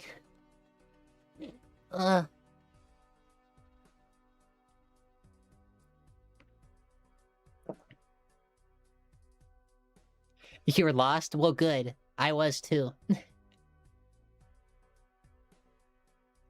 But yeah, that was definitely the worst player experience. I've had a couple, like, you know, players talking over each other, but people are, like, generally respectful, because I hit them with, like I give them a good sense of trust and honesty at the table, and I let them have agency in how they want to, like, resolve problems and stuff.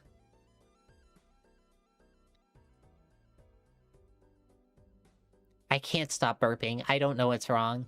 I only had a little bit of spaghetti and water. Why is spaghetti and water making me burpy? And it's not like acid reflux or anything. It's just like burps occasionally just escape.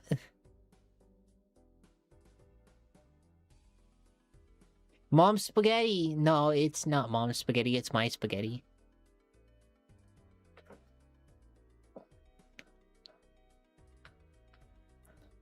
Mom doesn't get my spaghetti. It's mine. She can't take it.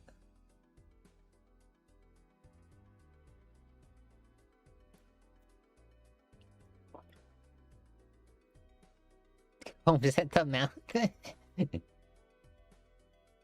I don't know what you're doing to comb at the mouth. I mean, unless... Oh,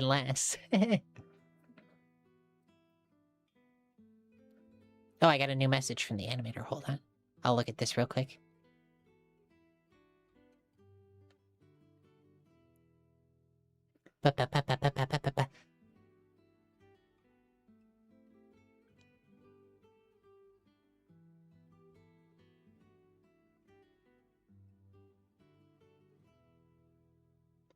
Knees weak, arms are heavy. Gal spaghetti.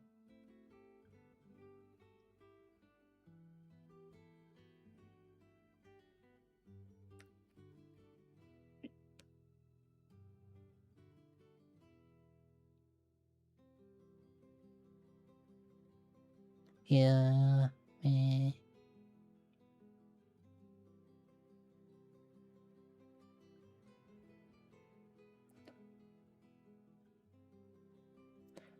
More later. There we go. Okay, there we go. I just had to answer a message.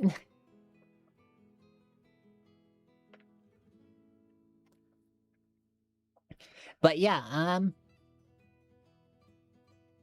I think that favorite Tokoro you've been a victim of? What?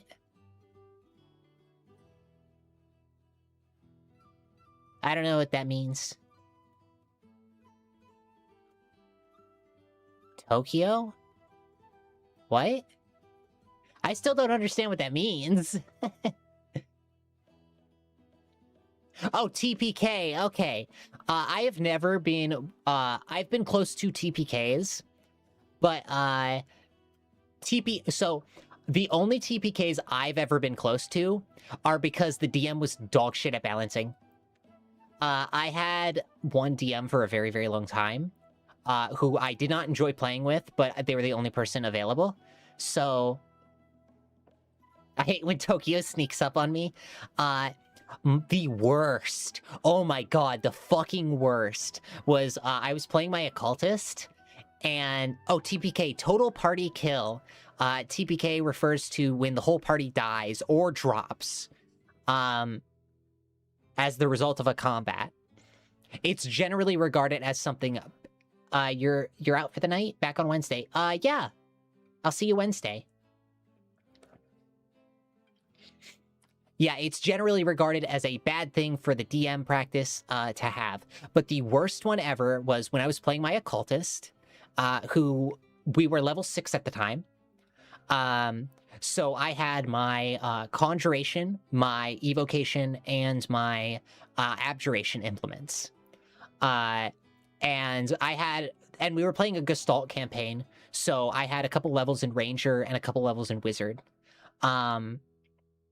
Which Gestalt is basically when you level up, you pick two classes to level up. And you level them up simultaneously and pick the best features in terms of, like, stats from both. And it was a party of 6, and it was a party of martial characters and mixed casters. So, like, basically no one had spellcasting above level 2. Now, the reason why this is a problem is we were in a crypt, and the DM decided to drop an encounter with 5 wraiths. Now, 5 wraiths in D&D 5e is a terrible encounter. And I'll explain this first. I'll break down the whole thing. So, in 5e, wraiths are, well, in 5e, wraiths are, like, resistant to physical damage. That's how they do incorporeality. But in Pathfinder 1st edition, incorporeality means they're completely immune to physical attacks, and they only take half damage from magical ones. Now, they also have an effect where they can deal strength damage to you, requiring a wisdom save on every single attack. Well, a will save requiring on every single attack. So your will save is like a wisdom save, but strength damage is dangerous because if you hit 0 strength, you die. And strength damage can't be prevented other than making the save. And it's very hard to get rid of it. So, what this does is the party with generally good wisdom scores has to fight 5 wraiths. Oh yeah, did I mention that we didn't have any magic items. Meaning that only the casters could do damage to the wraiths at all. And everyone else was sitting ducks. So I was the main damage dealer, healer, and main tank of the entire party. Because I'm an occultist and I can do shit like that. But I can't do it all at once. Now, Wraith's one vulnerability is Daylight, which is a 3rd level spell that no one had access to. Oh, yeah. Also, in addition to that, what if I told you we were in a crypt with winding caverns? So when the DM afterwards said you could have just ran, I actually crashed out and said, no, I'm the only one who could run, actually, because I had Expeditious Retreat, which means I could increase my speed. I was the only one who could do that. And it was winding hallways, and wraiths can move through walls at a 30-foot movement rate. So what this meant was the wraiths would walk through walls and just cut people off. And I was the only one who could have escaped. The DM got really mad at us that we didn't succeed on that encounter and that we were upset about it. And when I explained, hey, wraiths are enemies that you throw into other fights. The reason why they're CR7 is not so they can be an encounter on their own. They're meant to supplement an existing encounter. Wraiths most commonly show up in CR10 encounters where they can serve as ads to keep you off of the main boss. But yeah, like that's the worst fight I've ever had. It was so fucking awful. That campaign also had a boogeyman fight, which sucked because no one had a high enough dispel magic to get rid of the permanent greater darkness effect. So the entire fight was in darkness and we couldn't do anything about it. So the DM just had to hand us a dispel magic. Also, the boogeymen are constantly under greater invisibility that never turns off. So they can always just attack from invisibility. We were level 8, by the way. Boogeyman is a CR 13 creature. You know.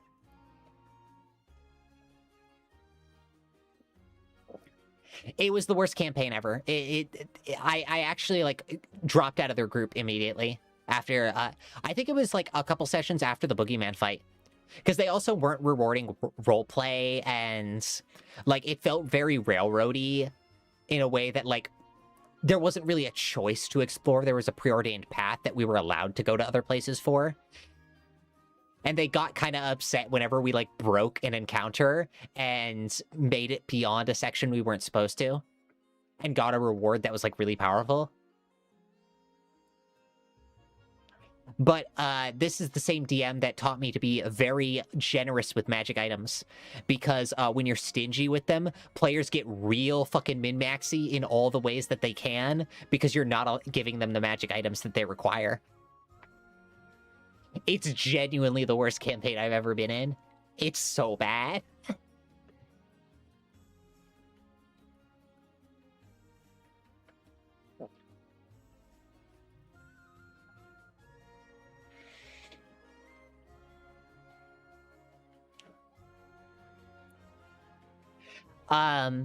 This same DM ran a... Oh, by the way, this campaign, by the way, was like a journey to the New World type thing that was like exceptionally pro-colonial, and it was like actually genuinely the goal was to civilize the savages. It was fucked up. I made my character a researcher who was passionate about the place they were going to and like actually interacted with the people. And I was trying my best to be like, hey, we don't belong here, and I want to learn from them and their culture so I can return and improve our places. But everyone else was like, really just letting the DM go with this whole pro-colonial shtick.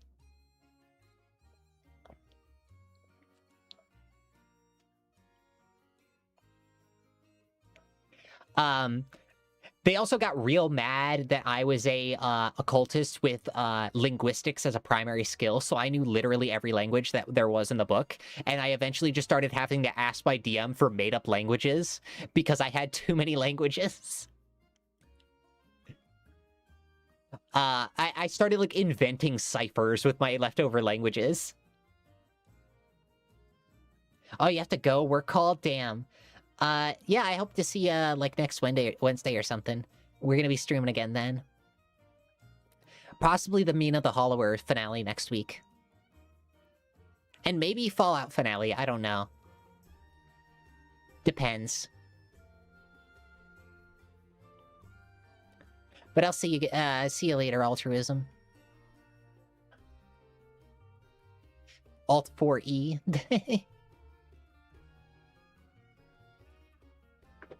Alright, see you later.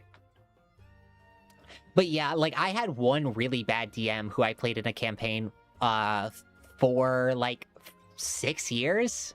Like, several campaigns over 6 years.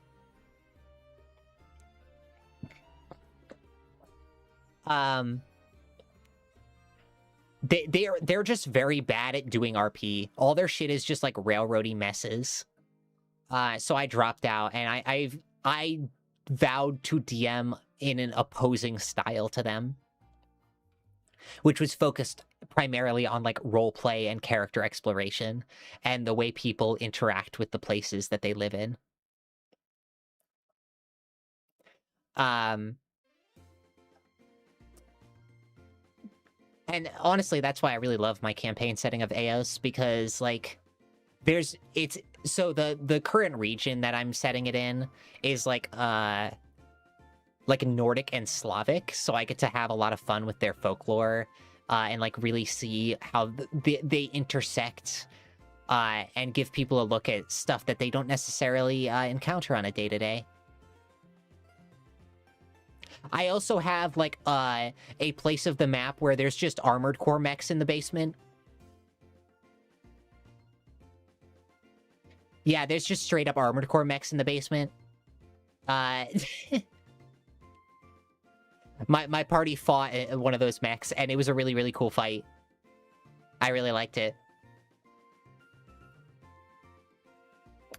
I obliterated the NPC halfling cleric that went with them on turn 1. It was so fucking rad to watch the look on their faces of, yeah, I do 60 damage. By the way, they're level, like, 6. I hit this little halfling for 62 damage. Get shit on, idiot. It was not intentional, but I rolled a natural 20, so it's just what had to happen. I rolled a, like, natural 20 with max damage. It was crazy.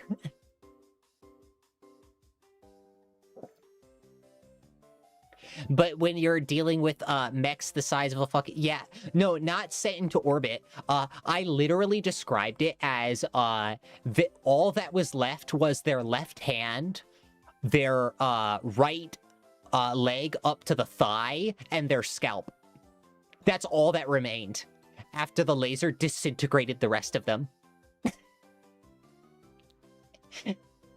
I even had, like, a whole funeral after the fight and everything, where I got to be dramatic.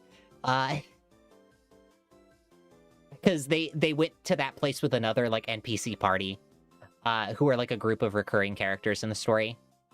Because I personally believe that, like, if the party is the only important people in the world, then that fucking sucks from a storytelling perspective. Because, like, dog, it doesn't make sense if you're the only adventuring party in the world. There should be hundreds of adventuring parties, because there are so many mentally ill people in the world. Like, of course there would be a billion adventuring parties. What do you mean? I also have some, like, weird, interesting things about the world, because the world has had, like, 11 apocalypses. Like, the Eos just will not stop being in apocalyptic events, and thus does not have a god of hearth and home, because there are so many orphans. So because there's no god of hearth and home, there has to be like substitution domains that other gods pick up. And my favorite god in the pantheon is Gale, the changeling god of courtesans, love, and intrigue. I forgot the term for a second. But they're fun fact, they're an agendered god because they're a changeling. They can be whatever the fuck they want. But Gale is fucking awesome. I love them so much. Their whole thing is I borrowed an element from like one of the lesser known Pathfinder gods, where a form of worship. Part of Gale's religion is when they come to you in visions, they come to you as you, because you should aspire to be the most beautiful thing, and they're the most beautiful thing. So like they show up as you when you get visions from them, which is awesome. And the form they're an ascendant god as well. So like in Pathfinder, some people can like ascend to godhood, and they are an ascendant god who they ascended after literally everyone on the like I think it was like over like 70% of the population of Eos knew their name. So they just became that popular and that revered that they ascended to godhood. Godhood's kind of weird, and the ascension rules for it in Eos are like really complex because it's like kind of vague. Like sometimes you can qualify for godhood but not ascend, and other times you can ascend to godhood without qualifying if like random occurrences happen. But it's a lot of like symbolic stuff and like becoming, when you become the epitome of something, the like embodiment of it, the platonic ideal, or represent like a platonic ideal, you become a god of it. And it also is based on like the standard you hold yourself to. So like monks don't become gods all the time because they reach enlightenment. They just reach enlightenment because they hold themselves to something higher than enlightenment, and enlightenment is a constantly evolving journey. So like monks are uncommon to ascend because their perfection is everlasting. They are always in the seeking of new perfection. Or like druids don't ascend to godhood because they're tapped into like a different divine source, which is the planet itself. It's a really, really like complex thing that I really enjoyed putting together. I really need to like put down the details for all the gods because the pantheon's really big. I really wanted to give everyone a god for anything they could possibly want to worship. And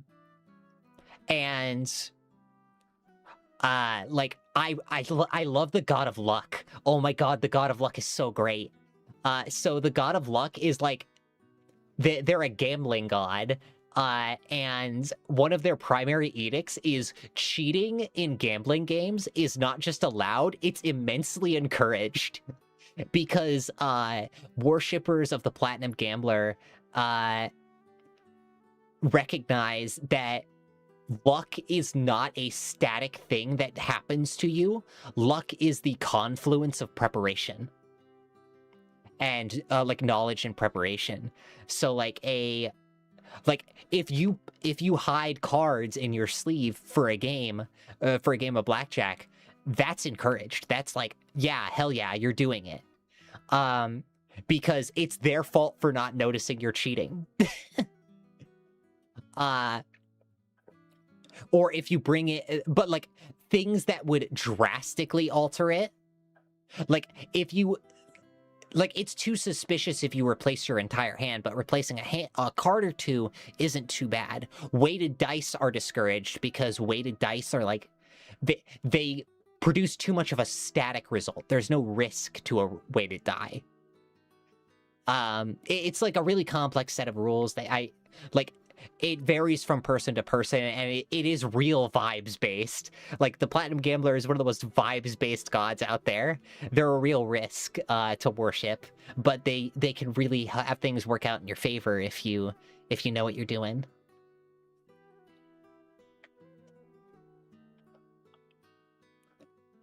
And I think that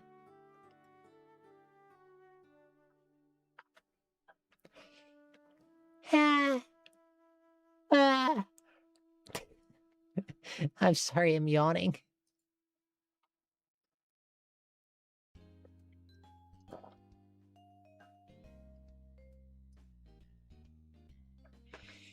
But yeah, I think gods really, like, I think godless worlds paying tribute to the god of yawning.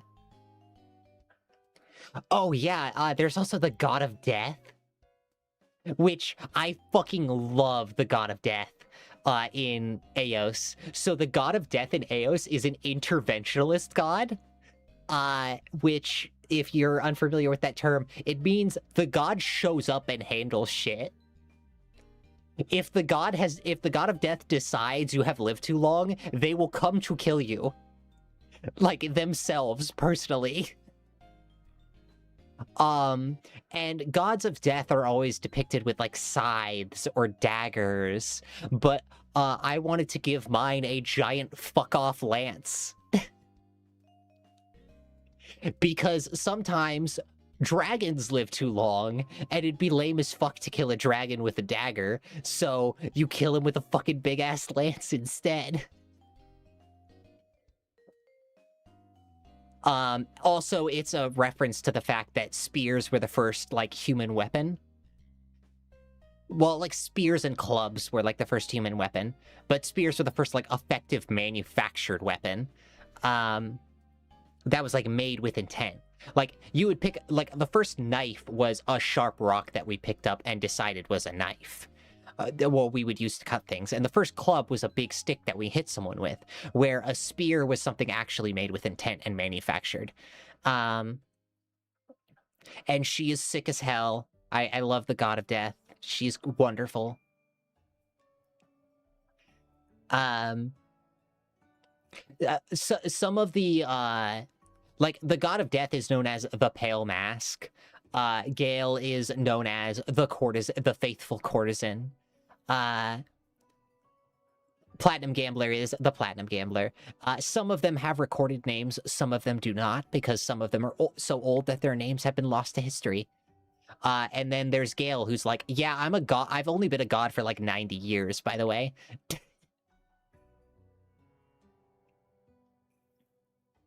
I have a player in my campaign who's worshipping the goddess of heroism, of, like, adventure and heroism, which they've only been a god for like 65 years. And magic was closed off for the realm 60 years ago, so they only have about 5 years of practice being a god. Which time moves differently, but not that differently for the gods. They experience a lot.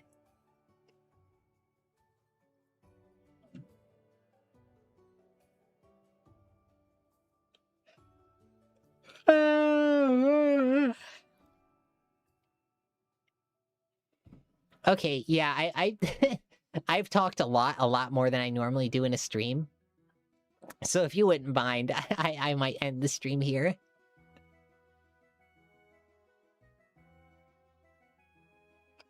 But thank you all for coming by. Next week, we're going to be playing more Mean of the Hollower, possibly finale of Mean of the Hollower. Yeah, it was a lot of fun. I'm glad you were able to stick around for the whole thing. Or at least most of it. I'm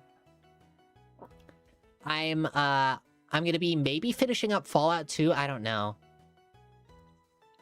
So long, streamer. So long, Space Cowboy. But yeah, I'm gonna see who I can raid you guys over to.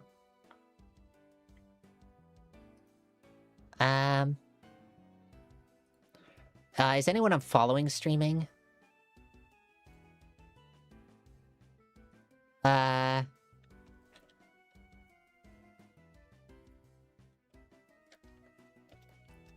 Oh, hey, how you doing, Yannis Chan? We were talking about Pathfinder, Lancer, and general TTRPG stuff.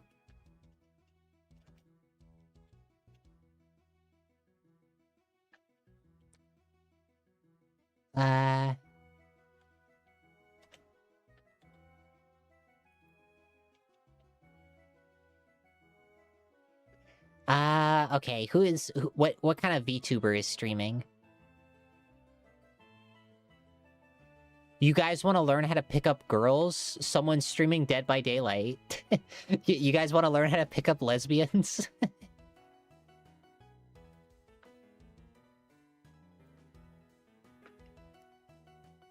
That's the only thing I know about that game is there's Kaneki and there's a extremely high amount of lesbian players in Dead by Daylight.